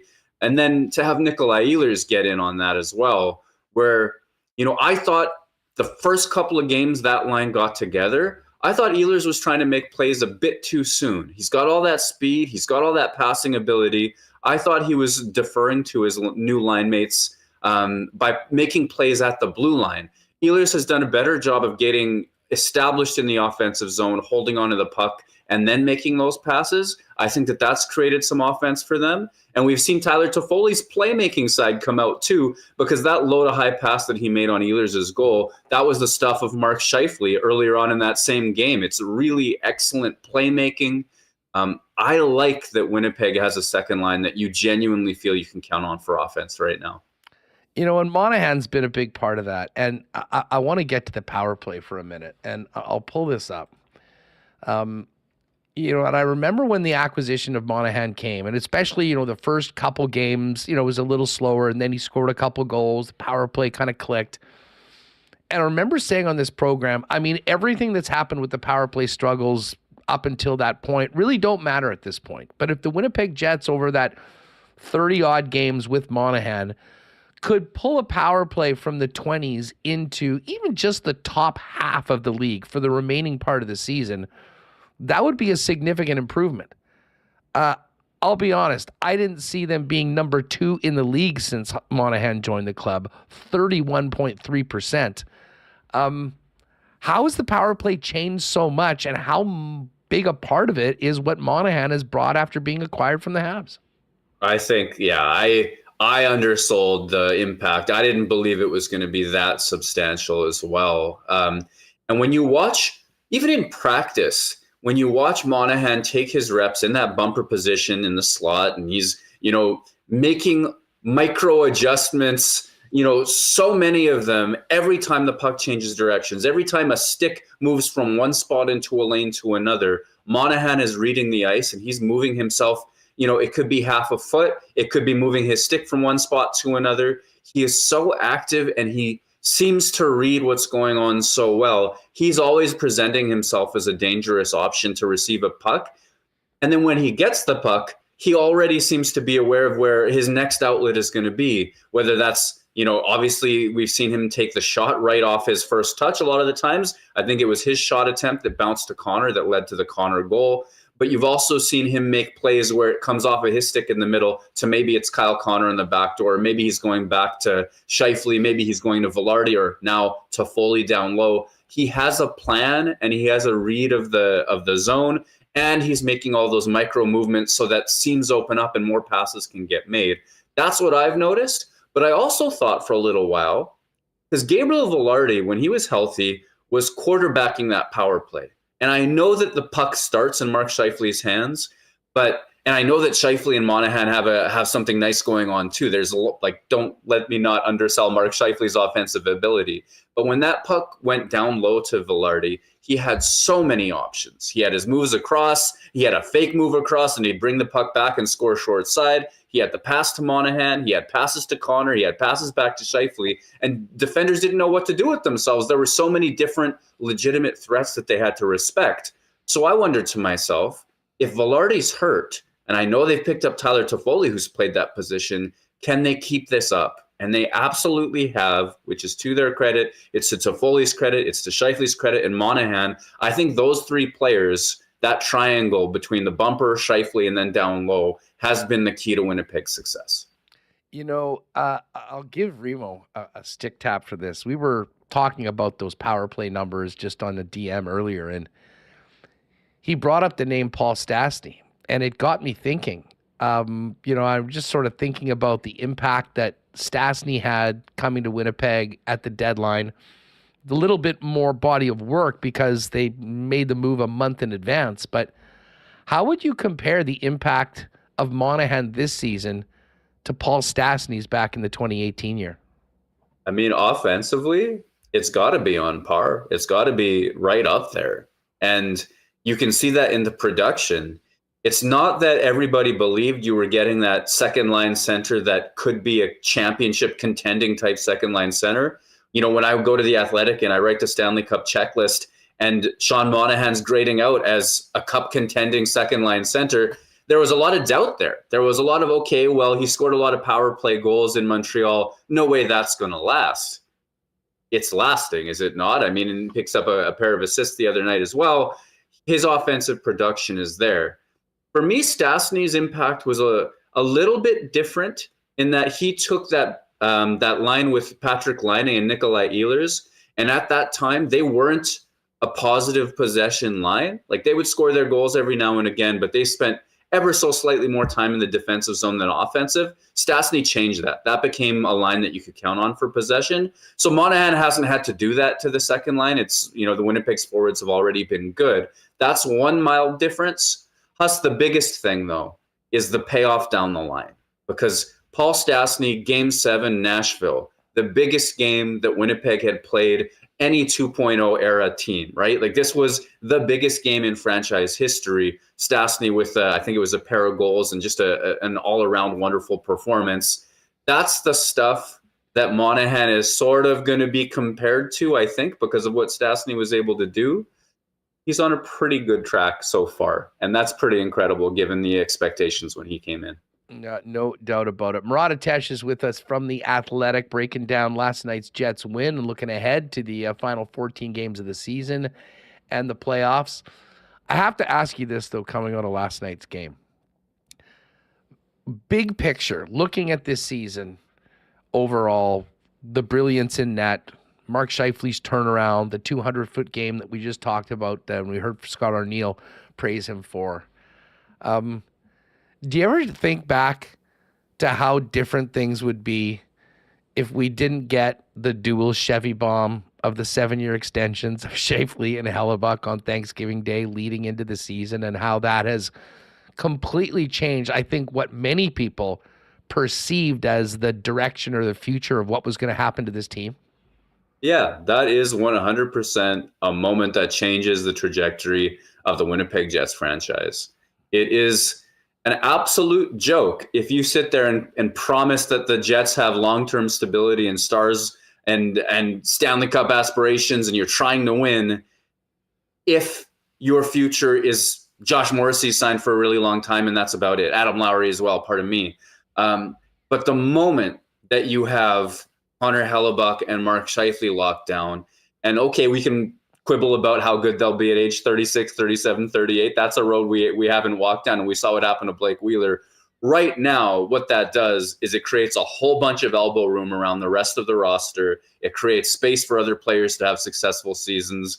Scheifele's two-way game this year has been strong, and that's with a rotating list of line mates. I think that Kyle Connor has been able to get through a real offensive slump and get back scoring again because Scheifele has held enough of the two-way responsibilities down. In net, you have the single best statistical team in Hellebuck and Brossoit in the NHL. Jesse Granger wrote that at The Athletic yesterday. This seems like a surefire Vezina Trophy year. And if Connor Hellebuck doesn't get Hart Trophy votes, I'm not saying the goalies often win the thing, and certainly Winnipeg's roster is quality as well, so it's not like he's dragging them in alone. But if he doesn't get Hart Trophy votes, I'll be shocked. This is that caliber of goaltending season from Connor Hellebuck as well. And to think that, I don't know, what was he going to be, a New Jersey Devil? Do you think, what was Mark Scheifele supposed to go to Boston or something like this? That's that change of directions. Pull the one lever, make that Pierre-Luc Dubois trade, convince everybody that you're capable of winning now because of what you got back. Chevy's work opening up the playbook, laying the future of the Jets in front of Hellebuck and Scheifele. That lever pull changes years of trajectory for the Jets. I've sort of been, kind of stumping for Chevy when you think back to, from trade deadline to trade deadline. I'll put his record up for this past 12 months with any general manager in the National Hockey League. I was talking to Sean McIndoe earlier from Down Goes Brown and The Athletic, and he reminded me that award for the top general manager is actually voted on after the second round of the playoffs, which is a very strange time to do it. And you inevitably have three finalists that usually have their team in the Final Four. We'll see how things go in the playoffs, whether the Jets are able to get through a hellacious Central Division. But this really has been some of his finest work, and we saw a great example of it last night, and the entire body of work for the hockey club this year looks very good on the moves and the belief that Cheveldayoff's had in his group. If Winnipeg makes the Final Four, Kevin Cheveldayoff is your executive of the year. There is no way around it. It's a sort of award that's tied to team success, right? Best coach of the year, probably had a hot goalie on that team. Probably took a good team and did something disproportionately good. Best GM. There's GMs that make great moves every single season, but their team's at a different point or the playoffs work out a different way, and maybe this isn't the year. For Cheveldayoff, all of the major moves that he's made for the last 2 years are coalescing to create a quality cup contending team right now. It's everything from getting out of Little's LTIR, which I've harped on multiple times, to the Andrew Kopp trade yielding so much, to Pierre-Luc Dubois, to Nino Niederreiter and Vladislav Nemesnikov fitting in as well as they did, identifying the Monahan fit. The fact that Alex Iafallo, who is a secondary piece of the Dubois trade, is playing on your top line and making plays that win games against the New York Rangers in the stretch run, and that's before getting into Tyler Toffoli and Colin Miller and all of the rest. It is coalescing right here and right now. If the Jets win 2 rounds, there is no way Kevin Cheveldayoff does not win that trophy. And you know what? I just saw a comment in that from Warren Monroe. The Kopp trade is Chevy's masterpiece.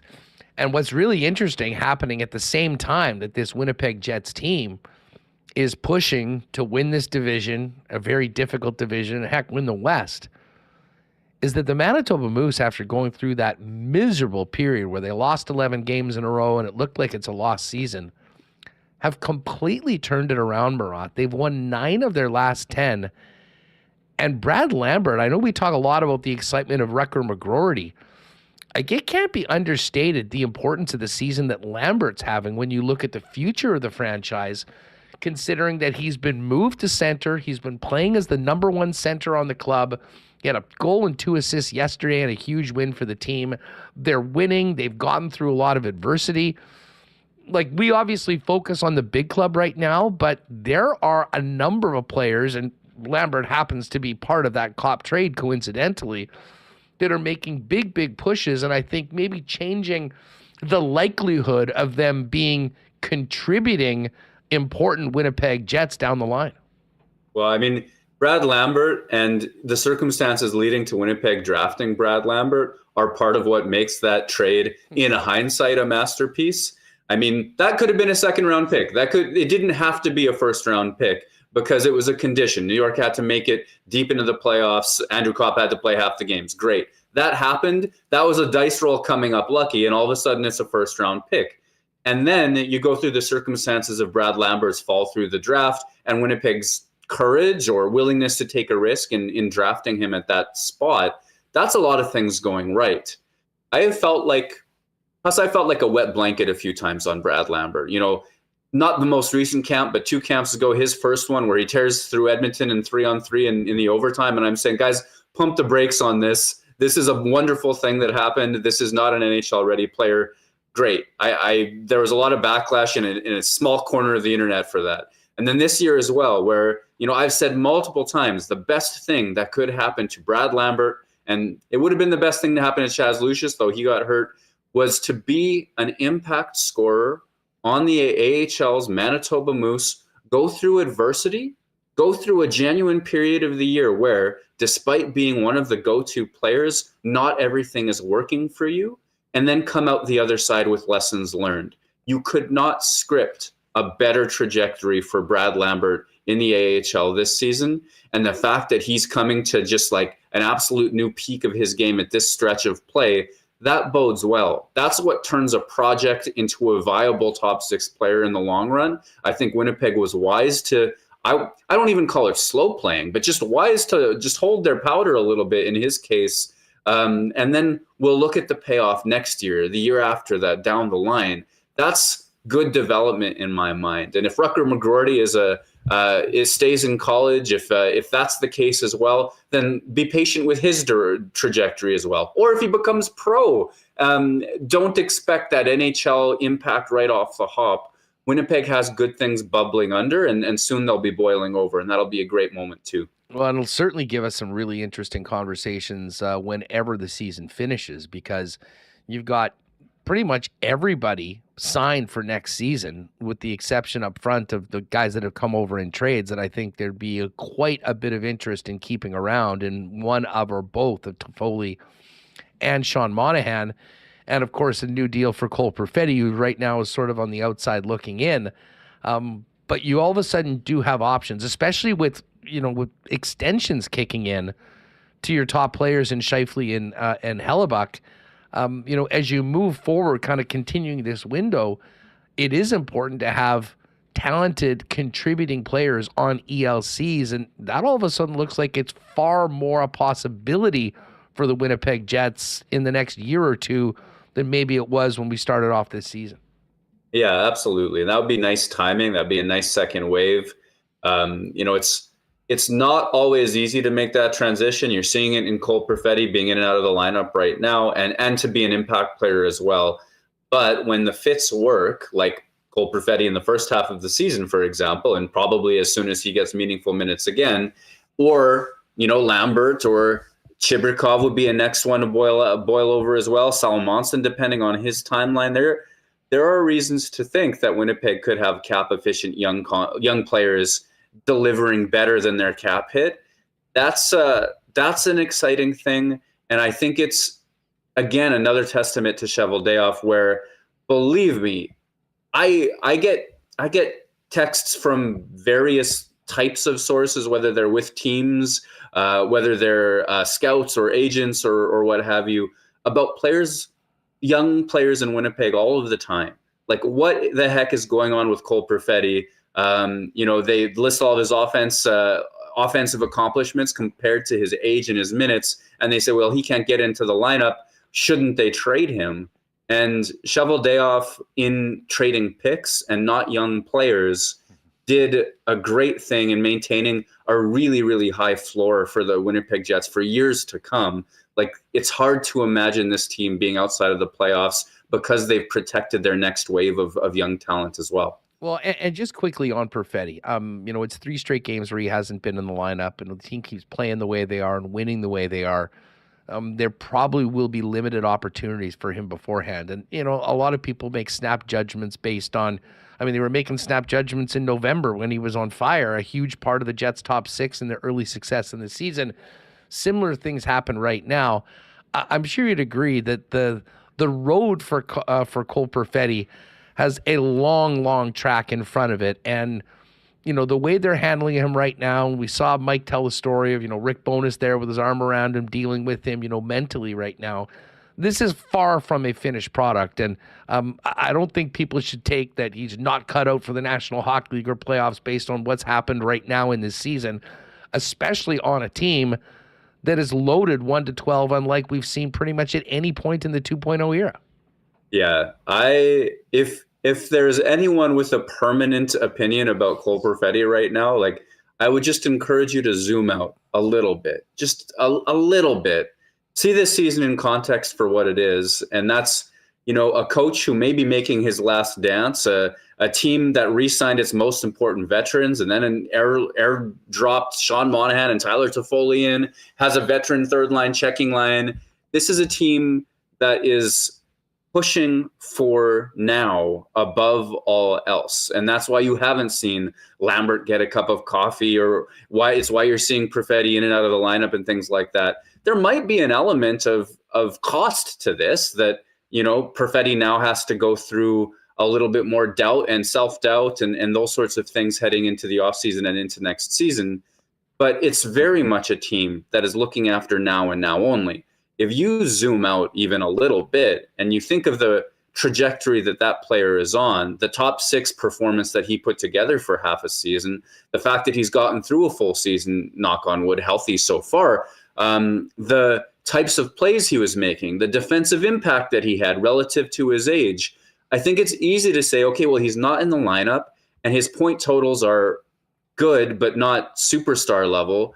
And then you look at the minutes he got, the roles that he got, and he's actually tracking really well with some of the other top young 23 and under players in the NHL. This is a player who's going to do a lot of good things for the Winnipeg Jets. It may not be here and now, and that's going to be tough on him. I am certain of it, but it will happen in Winnipeg as long as nobody gets too touch and go about the fact that right now it's not happening. Murat, last one for you, just stepping away from the Jets, it's an organization where they're at in the playoffs, but more about the landscape of the West and the Central Division. The team's going to come home for, I think, a 5-game homestand where you're going to get a chance to see the Jets go up against Edmonton and up against Vegas and the Los Angeles Kings. And then a final run on the road through the Central Division, going to Minnesota, Nashville, Dallas, and Colorado. Minnesota is making a case where they might be able to bounce the Vegas Golden Knights or the LA Kings. Nashville's been playing incredible lately. When you look specifically in the Central, but I'll include the rest of the West, I may as well, because you can throw in Edmonton and obviously Vancouver. Is there a team to beat for you right now? I mean, Colorado's playing really well.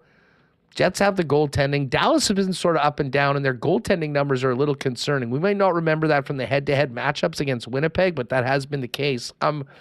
Is it as wide open as you've ever seen, or when you look at the landscape of the West, is there one team that you think is the favorite, or at least should be?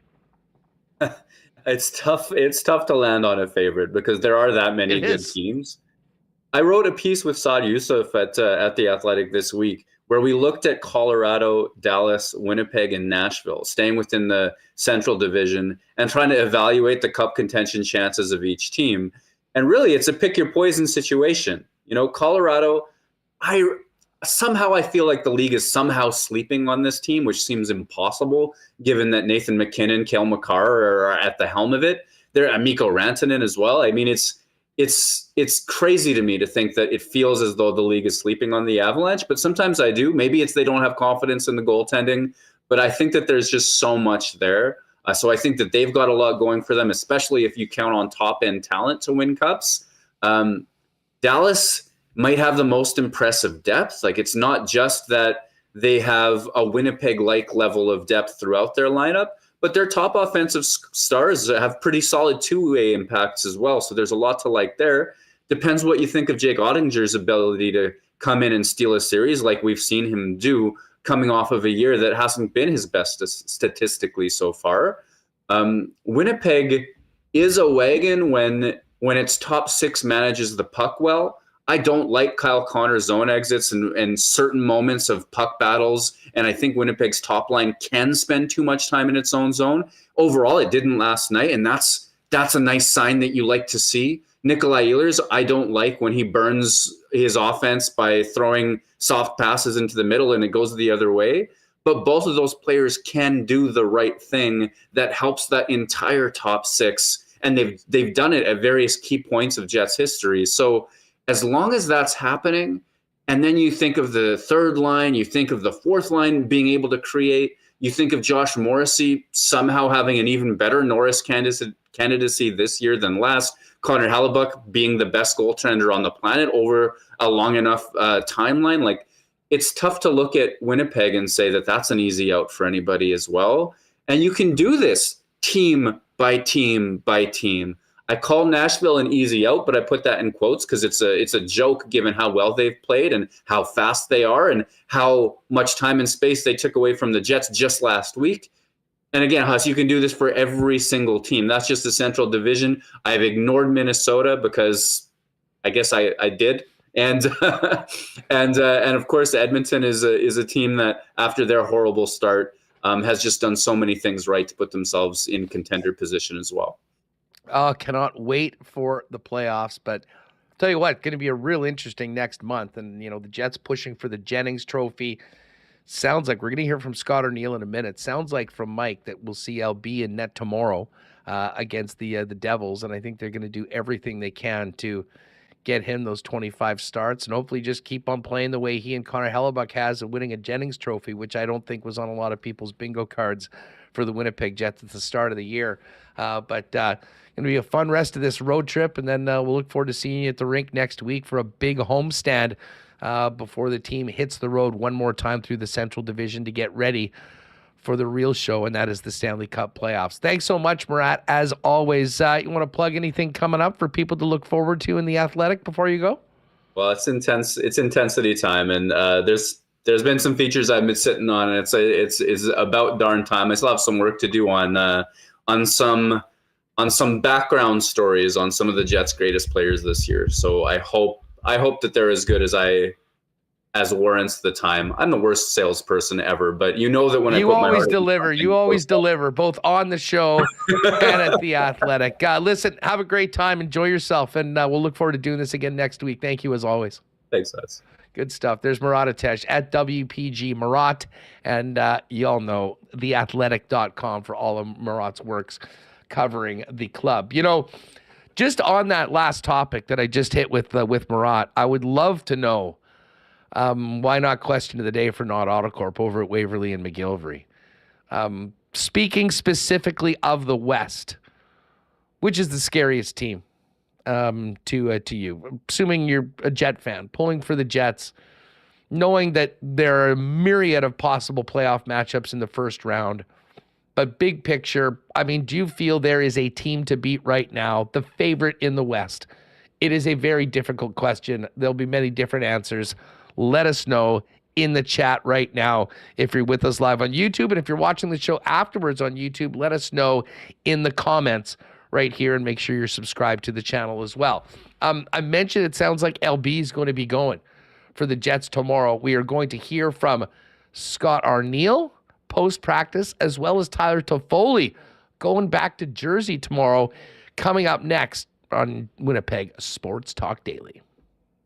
I want to extend a huge thanks to the great people at Princess Auto for their support of Winnipeg Sports Talk. Of course, Princess Auto, proudly founded right here in Winnipeg and committed to Winnipeg with their headquarters, national headquarters right here, not only supporting Winnipeg Sports Talk, but all of our local teams, including the Winnipeg Blue Bombers, as they welcome fans to Princess Auto Stadium this year to cheer on the blue and gold down at the U of M.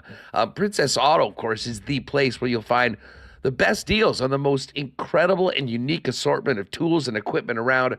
Everything you need to complete the projects on your list or start something new is at Princess Auto. Pop by and see them in store on Panet Road or Portage Avenue West. And you can always shop online 24/7, 365 at princessauto.com. We also want to thank the folks at Wallace & Wallace. Speaking of getting ready for spring, you know Wallace & Wallace are the fencing and overhead door specialist. You'll see their fences and trucks all over the city. And for all of your fencing needs, Wallace & Wallace has you covered.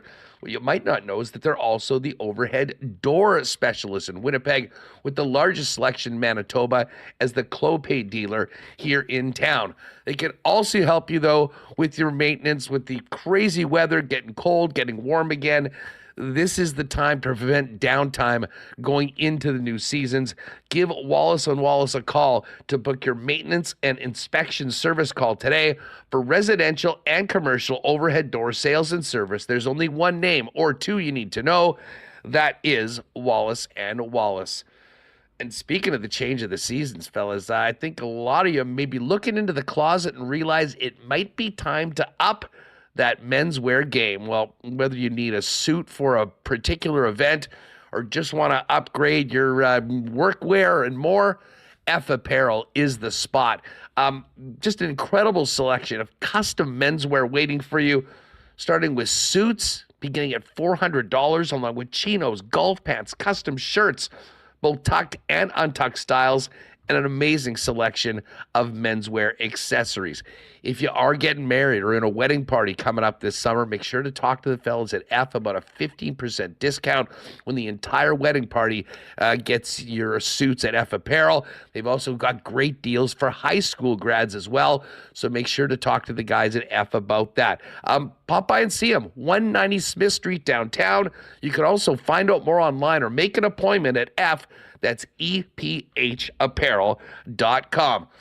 And as we look ahead to spring and summer, I am counting down the days to fishing season. And you know on Winnipeg Sports, when we're talking fishing, we're getting fired up to head back to Aikens Lake Wilderness Lodge. A one-of-a-kind, incredible fly-in fishing experience right here in Manitoba, where you can be on the water in less than 2 hours from the city of Winnipeg. And as incredible as the world-class fishing is that awaits guests at Aikens Lake, the hospitality of the Aikens team and the Terren family is even better. Head on over to aikenslake.com, find out more about everything available at Aikens coming up, and you can contact them as well about pricing and availability options and booking dates for the 2024 fishing season. aikenslake.com online, and make sure to check them out on all their social channels at Aikens Lake. Oh, and by the way, speaking of Aikens Lake, had a great chat with our pal Pitt Terren yesterday, and he did mention to me that they do have openings for a few guides this summer. So if there are any young fishing nuts out there that want to spend the summer in paradise working within a great team, being on the water, slaying big walleye and pike all summer, go to aikenslake.com. You can throw a resume in and talk to the gang about that. I can tell you I've met many guides over the course of our trips to Aikens over recent years and summers, and it does seem like a dream job if you're really into fishing and around that age. And by the way, mostly sold out for May and June, but they do have a couple openings on the Father's Day weekend. So might be a great father-son trip or a couple's trip. Check out more and availability for the upcoming year over at aikenslake.com and get them at their socials as well. All right, let's get back to the Jets because they did skate today in practice. There won't be a morning skate tomorrow. So we do have some intel as to how things might look tomorrow. One thing that Mike McIntyre and anyone paying attention to the skate noticed that there was no Neil Pionk on the ice. Here's Arnie on today's skate and the lack of Pionk out there today with the club. Let's start with Neil Pionk, who wasn't out there today. Is there any issue? Or? No, just maintenance here. We'll see. Just another one of those guys, kind of a little bit of the flu type thing. So just give him a day to rest at the hotel and see how he is tomorrow. I know the plan was to try and maybe get everybody into games here, but you're playing so well, it's hard to take anybody out, right? Yeah, it is. But we've had a talk. I've talked to the D, and Bones has talked to the forwards. Whether it's tomorrow, we're going to we'll work guys in. I mean, we did it. That's putting Schmitty back in. Putting Sammy back in, Stan coming out. Those are all we're kind of just trying to keep everybody up and running here, and so you don't want to be caught in a situation where all of a sudden you get hit with injuries or different things, and guys got to get thrown in there. A little interesting stuff from Arnie, and he communicating with the defense, Bones with the forwards. It is quite clear, and they've been sort of talking the talk and walking the walk, that they will get players into the lineup. For Cole Perfetti's sake, it would be nice to see him get an opportunity coming up in these next few games on the road. But as we saw, listen, credit to Logan Stanley for playing really well in his 2 opportunities against the Ducks and Blue Jackets. You knew Dylan Sandberg was coming back in. I wouldn't be surprised if Colin Miller reappears against his old team tomorrow night, Reem. Yeah, and we talked about they have 8, quality NHL defensemen that they have confidence they can put in the lineup, and you have schedule. You're playing every second day, and they've been going through this flu, which apparently is still going around. Neil Pionk staying at the hotel. Yeah, rotate guys in, have guys feel like they're part of the team, especially, Nate Schmidt. We talked about how him and Sandberg were one of the top third pairs or top pairs in terms of preventing goals all season. So I don't think he deserved to come out of the lineup. He stayed in. Sandberg, I think that was some load management there. So take advantage of the opportunity that you have this deeper roster. And you're confident with guys you can put in.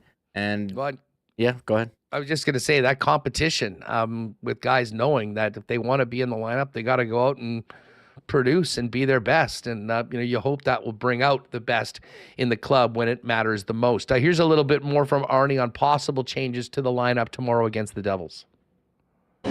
Will there be changes in terms of wait and see? There might be. There might be. There might be. Would Colin Miller be a guy? Yeah, there's a good chance. There's a given good chance. where you're playing and stuff. There's a good chance. Yeah. What about goaltender? Like too early or? Yeah, we really haven't. They'll talk to Flats on that one there. So 100%. But probably. I mean, we got 3 and. I can keep saying this all along, but 3 and 4. This is a tough 3 or 4. So LB will probably be going in. So. Right, and Connor had obviously heavy workload last he did, night. Yeah. So I think that we know we got to do it on the back-to-back, but LB will probably be in tomorrow. All right, so there you go, Arnie. Forthcoming. We appreciate that from the interim or acting head coach while Bones is away. And listen, we'd said all week long that would make sense. And listen. With the way Hellebuck's playing right now, you could understand them wanting to keep rolling with him. But, unlike last year, Reem, this is there's a bigger picture involved right now. It's having Hellebuck being at his peak readiness with as much rest as he needs going into the playoffs. And then there's also the fact that we've got to find a way to get LB 25 games and make sure that his name is on the Jennings if they're lucky enough to finish the job after 82 games.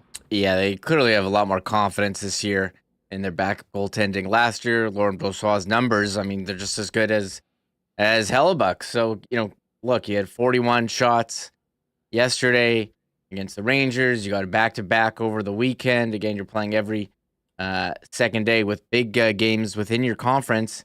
Home to Edmonton Tuesday and Vegas Thursday. So, yeah, I mean, playing New Jersey, team out of the playoffs, good opportunity to get Brossoit, rest Hellebuck, and you're also playing, I guess the Capitals are on the fringe of the playoffs, even though they have a pretty bad goal differential on the season. So good opportunity to rotate in, and why not? And as you said, 25 games, Laurent Brossoit needs to play to get his name on the Jennings Trophy for lowest goals against average. And if they keep playing the way they are, they'll be on their way there. They are certainly looking good, and I mean, LB deserves that opportunity. And listen, he's just been throwing up zeros lately when he's been in the net. So absolutely no hesitation to give Brossoit an extra couple starts down the stretch. Here's a little bit more from Arnie. This is just a question about the team not getting too high after a big win like they had last night at MSG.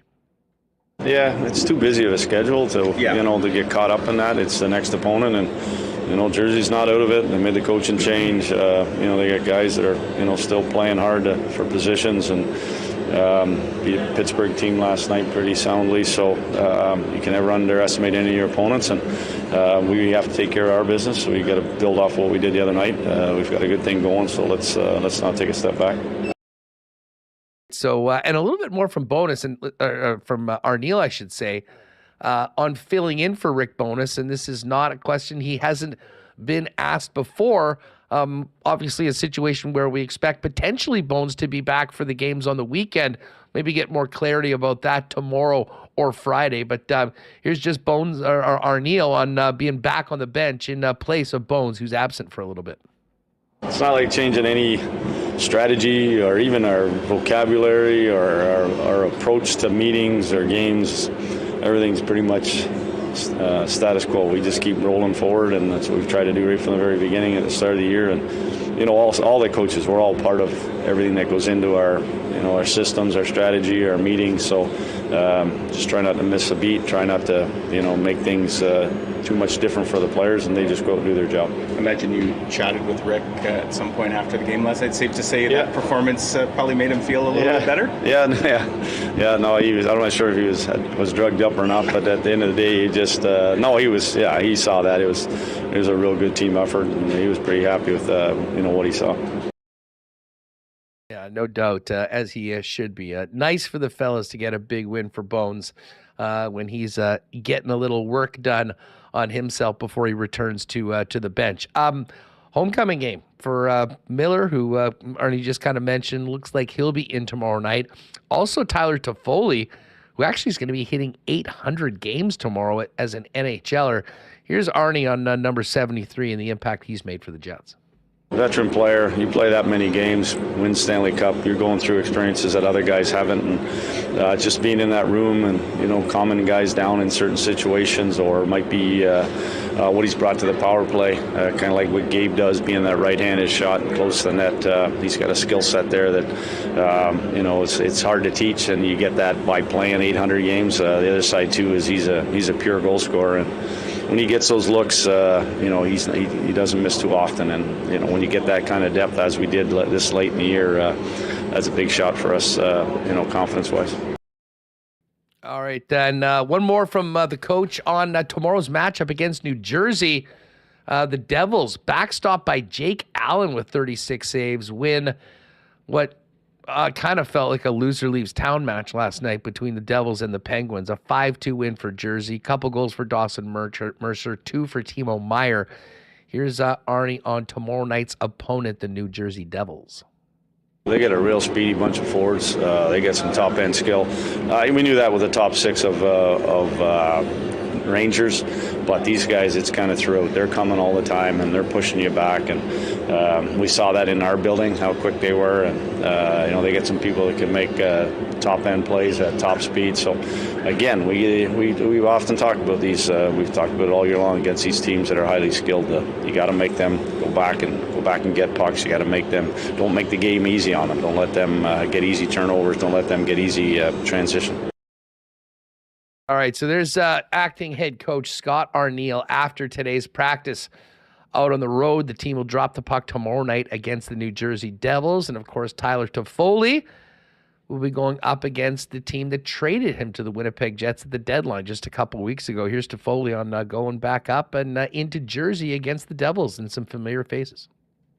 Yeah, I mean, I was only here for a short period of time, so it's not going to be too emotional in that regard. But definitely one of those things where you want to prove something. You always want to be part of a solution anywhere you go, and it's definitely something that I'm going to be looking forward to.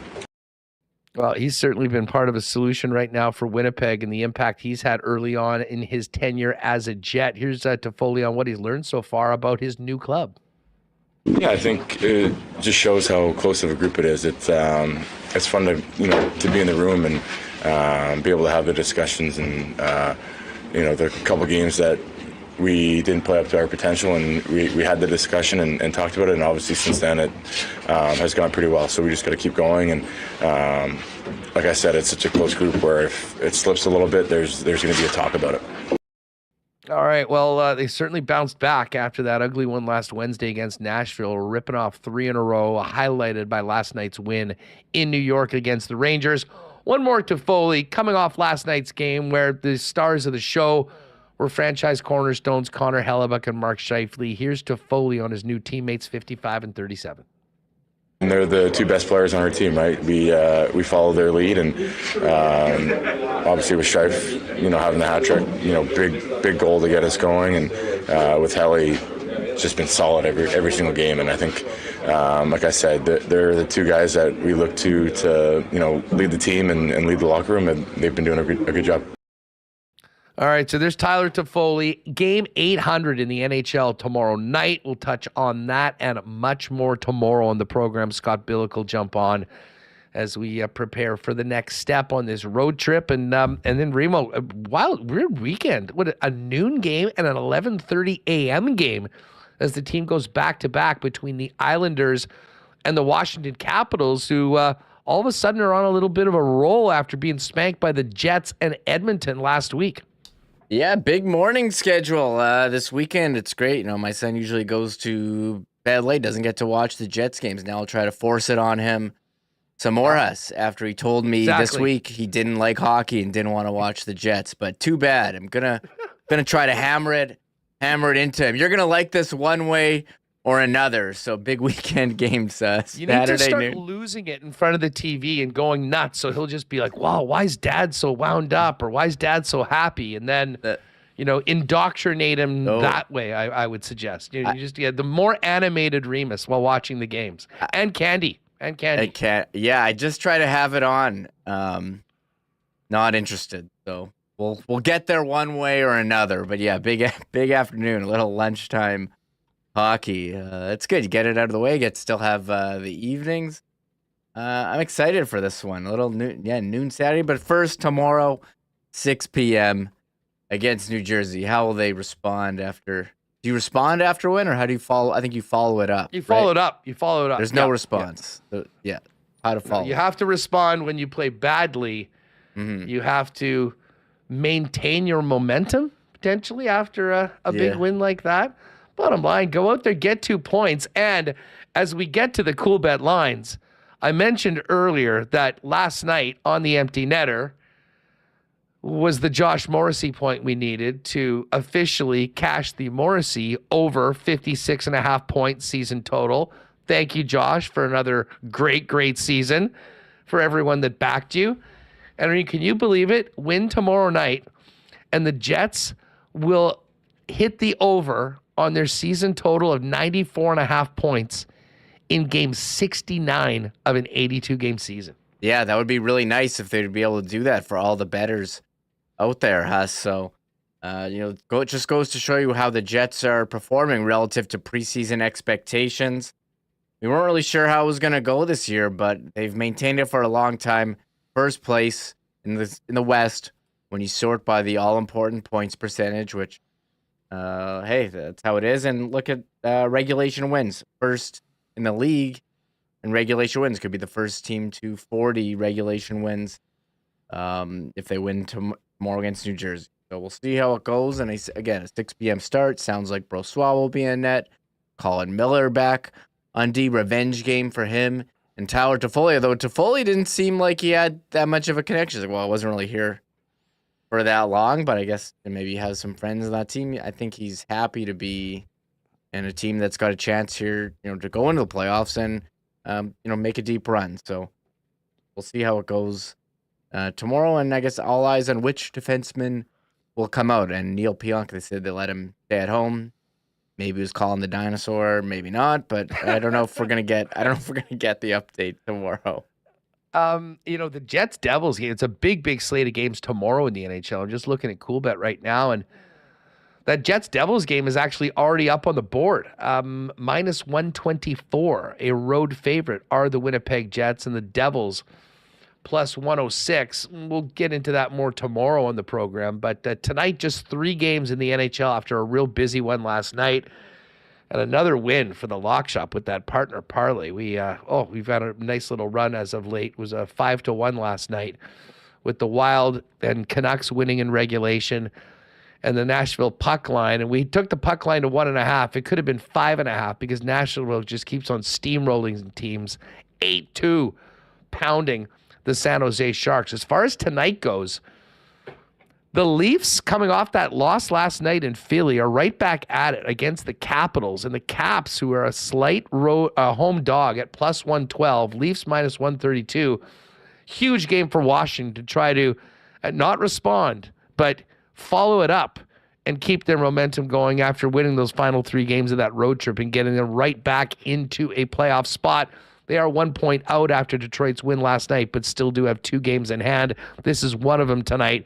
Very, very important game in the East playoff race. Yeah, this is a Washington team that's sold at the deadline, and they got smoked here and smoked in Edmonton. But hey, they were able to come back and with a couple wins, so pretty surprising. And Alex Ovechkin we're on Ovechkin watch for, the all-time scoring record for goals. And he's hit over 20 after a really, really slow start. So, big one in Washington hosting Toronto. I kind of like the Leafs tonight at minus 132. Dallas is at home to the Coyotes. The Stars minus 294 favorites, minus 1.5 on the puck line at minus 115. And then a late game. I know you love those 9 p.m. starts. We had a bunch of them last night as we kind of followed all the games after the Jets had wrapped it up and taken care of business. The Wild were on cruise control late, which is exactly what you want going into back-to-backs. They won 4-0. Now they're going into L.A. to take on the Kings, and the Kings have been win one, lose one, win one, lose one, and when they've been winning, the last couple wins have been against the Chicago Blackhawks. Minnesota plus 130 tonight. The Kings minus 153, and I'll be honest, I'm kind of pulling for the Wild to win this one and make things kind of interesting when it comes to LA and, of course, the Vegas Golden Knights, who are holding down those final spots. Yeah, seeing a lot of comments from people in chat today. Has a lot of people like, I can't believe I'm saying this, but I'm cheering for Minnesota. I think the hate, the power poll of the most hated teams in Winnipeg, I think Vegas might be number 1 and Minnesota number 2. And Minnesota's right up there for me, I can tell you that much. I don't like Minnesota either, but I wouldn't mind seeing Vegas miss the playoffs. Maybe because also if the Jets would you'd rather play Minnesota than play Vegas, I think, and we'll get a preview of Jets Vegas. So those teams do play a couple times, but I'm looking forward to that game tonight. The Kings, they've been pretty good lately. Dubois is getting on the score sheet too. They just got Victor Arvidsson back, so I think they have 3 pretty solid lines as well. And there's a lot of turmoil for the Kings. They ended up firing the head coach, but I think they've turned things around a little. But there's going to be that concern for them with goaltending with David Rittich and Cam Talbot. It's not exactly a number. You don't really have a number 1 there in that tandem. Yeah, well, big save Dave or occasional save Dave, depending on how he's playing, I believe is in net tonight for the Kings against the Wild. If you go over the Coolbet exclusives, Dusty and I are trying to go back-to-back. Click on the Lock Shop Partner Parlay. We've got a bunch of March Madness picks in there as well. But today's hockey Lock Shop play, we're going to take the Leafs to beat the Caps, the Stars to win by 2 over Arizona, and the Wild to beat the Kings. That one, when we put it in manually, is plus 656, but with our boost, plus 720 right now.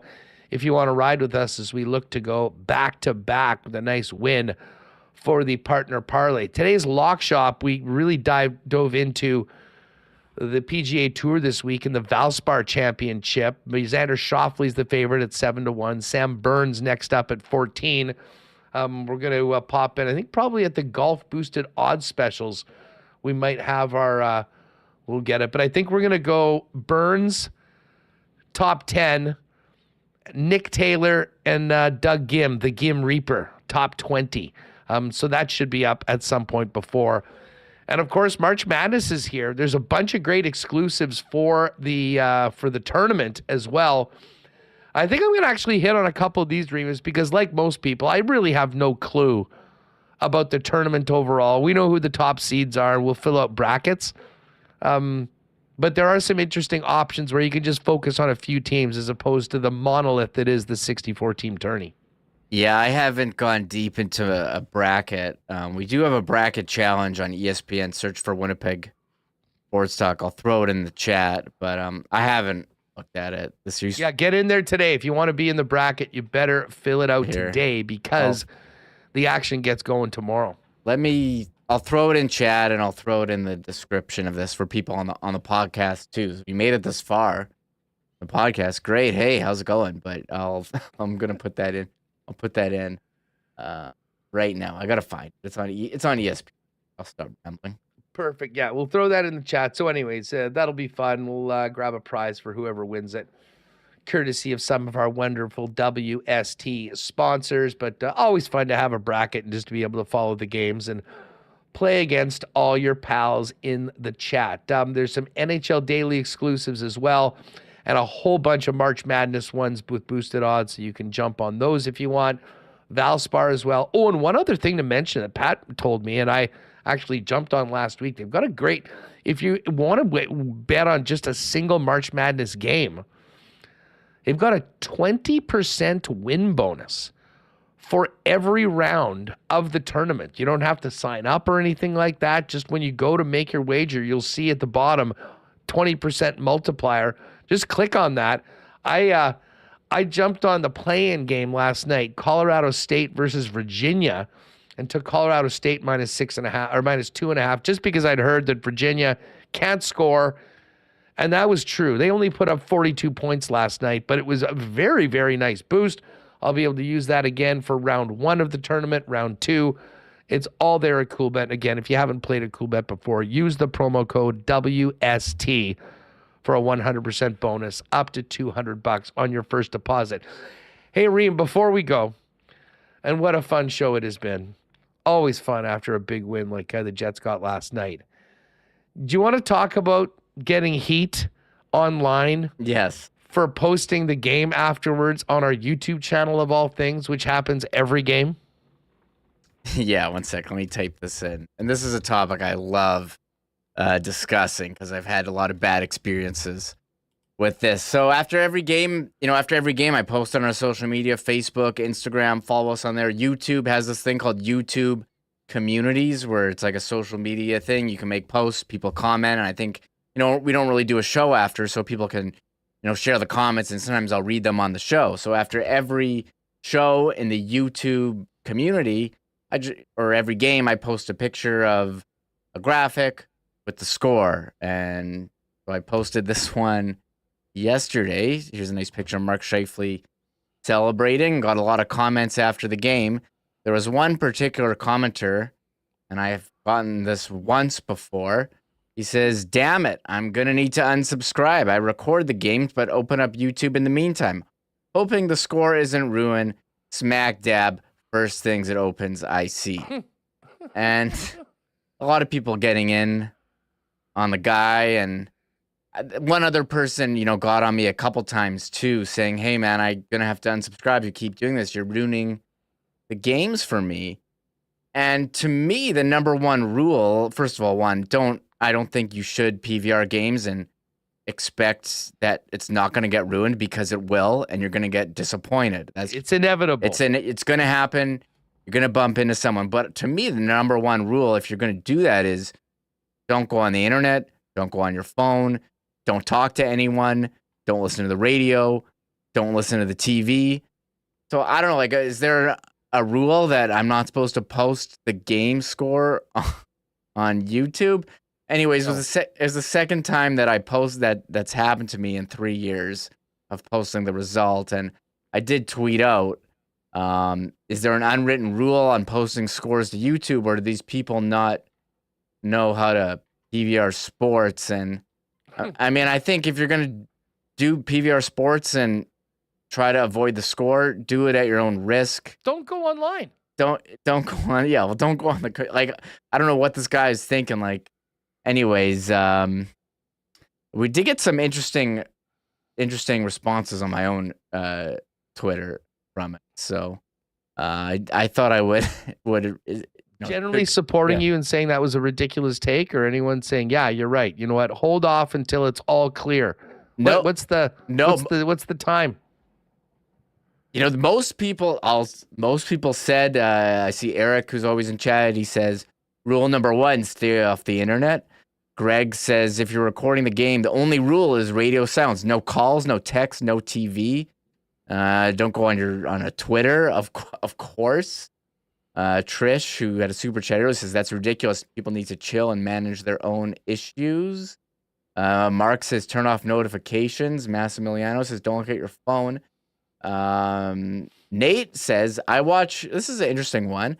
"I watch about 10% of Jets games live, being on the West Coast. I wish all live radio would stop reporting on scores."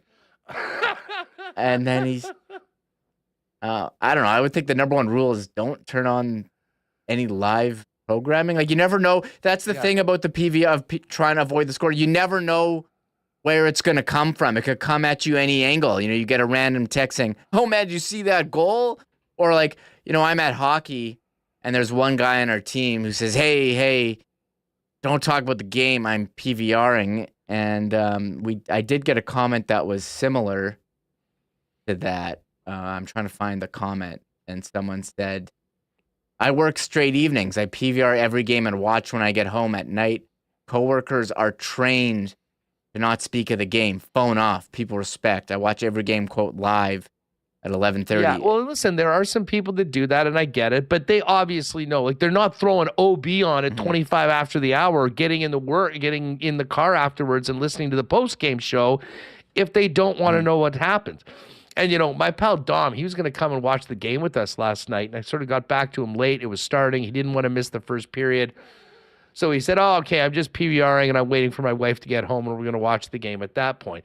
At least I knew that they were probably watching in a delay, so I didn't text him every time Scheifele scored going, "Oh my God, did you see that?" I mean, that was somewhat considerate, but it would be completely on him if he's sitting there waiting for his wife to come home, scrolling Twitter, knowing he follows all these Jets accounts and it's popping up. So, I mean, common sense needs to rule here, folks. Not even a yellow card for you, Remis, just a continued great job along with Connor, letting people know what's up with the Winnipeg Jets on all of the Winnipeg Sports Talk socials, including our YouTube channel. Yeah, go to the description too. You can follow us on all those. And that's actually a good tip for PVRing the game. Kevin tweeted at me, "Make sure you don't have your TV set on the channel you're recording, so when you go to watch the recording, you don't see the score from the in-progress game." That's actually a really good rule and a good tip. If you're going to go down that road, I would say don't PVR a game and try to avoid the score. It's worth a lot more trouble. I think I never PVR games, but a couple times I've PVR'd like WWE, like, when they were in whatever, their last thing was in Australia and it started at 6 a.m. Well, I wasn't going to watch it then, but I tried to stay off Twitter and I went and, recorded it. And again, the number one rule, though, if you are recording sports, make sure you add the extra half hour to your recording. Well, because there's nothing worse. They, for whatever reason, say these games are all 2.5 hours. They're always a little bit longer than 2.5 hours. And nothing worse than getting right down to the end. It's 3-3, late in the third period, and the recording stops. So you always learn that way the hard way once, and then are able to make up for it afterwards. It's funny. I have a friend who was on vacation during the Super Bowl, and they were in California where it's 2 hours behind the Super Bowl a bit earlier, and they're on vacation. They want to golf. So they're like, we'll PVR the Super Bowl. We're going to be on the golf course. Like, we'll all turn off our phone. We're all together. It's fine. It's going to happen. They go to watch the game this year. Of course, it went to overtime, so they were screwed. So I think the recording ends. And then it goes right to live TV. And they saw who won the Super Bowl this year? That would be the Kansas City Chiefs. Oh yeah, they won. Back, baby. So Mahomes. So the recording ended, and they saw the Chiefs celebrating. So yeah, just even when you try to do everything right, it's gonna end badly for you, and it'll end a disappointment. So don't PVR. As Rax Nahali says, this is their problem. LOL. Please continue to post. Fun show today, folks. Really enjoyed the conversation with Down Goes Brown, and we always love having Murat on the program. Tomorrow, we'll get ready for a huge night in the National Hockey League, and we really dove into Jets topics today. We'll obviously get ready for this Jets-Devils game tomorrow, but also talk a little bit more about a few of the big races in and around the National Hockey League, and in particular the playoffs in the Central Division and in the West. And then get ready to drop the puck early again tomorrow in New Jersey and see if the Jets can keep this thing rolling and stay on top of the Central Division. And for you cool bettors and everyone that jumped on the season over, one more win means a cha-ching. And the Jets get to that 95-point threshold and cash those tickets. Big thanks to all of our sponsors that make the show happen every day. Could not do it without them. And all of you for making us a part of your day. If you can, if you're talking Jets with a friend, tell them about Winnipeg Sports Talk. And if they haven't heard about us and where they can find us, And make sure you are subscribed to the YouTube channel as well. For Michael Remis, I'm Andrew Paterson. Have a great evening, and we'll see you tomorrow at 1 o'clock getting ready for the Jets in Jersey as the Eastern road trip continues. Have a great night, and thanks for hanging with us. Oh, my God! Oh! Shut it down! Let's go home! Thanks for tuning in to Winnipeg Sports Talk Daily. Make sure to subscribe on YouTube and your favorite podcast feed at winnipegsportstalk.com.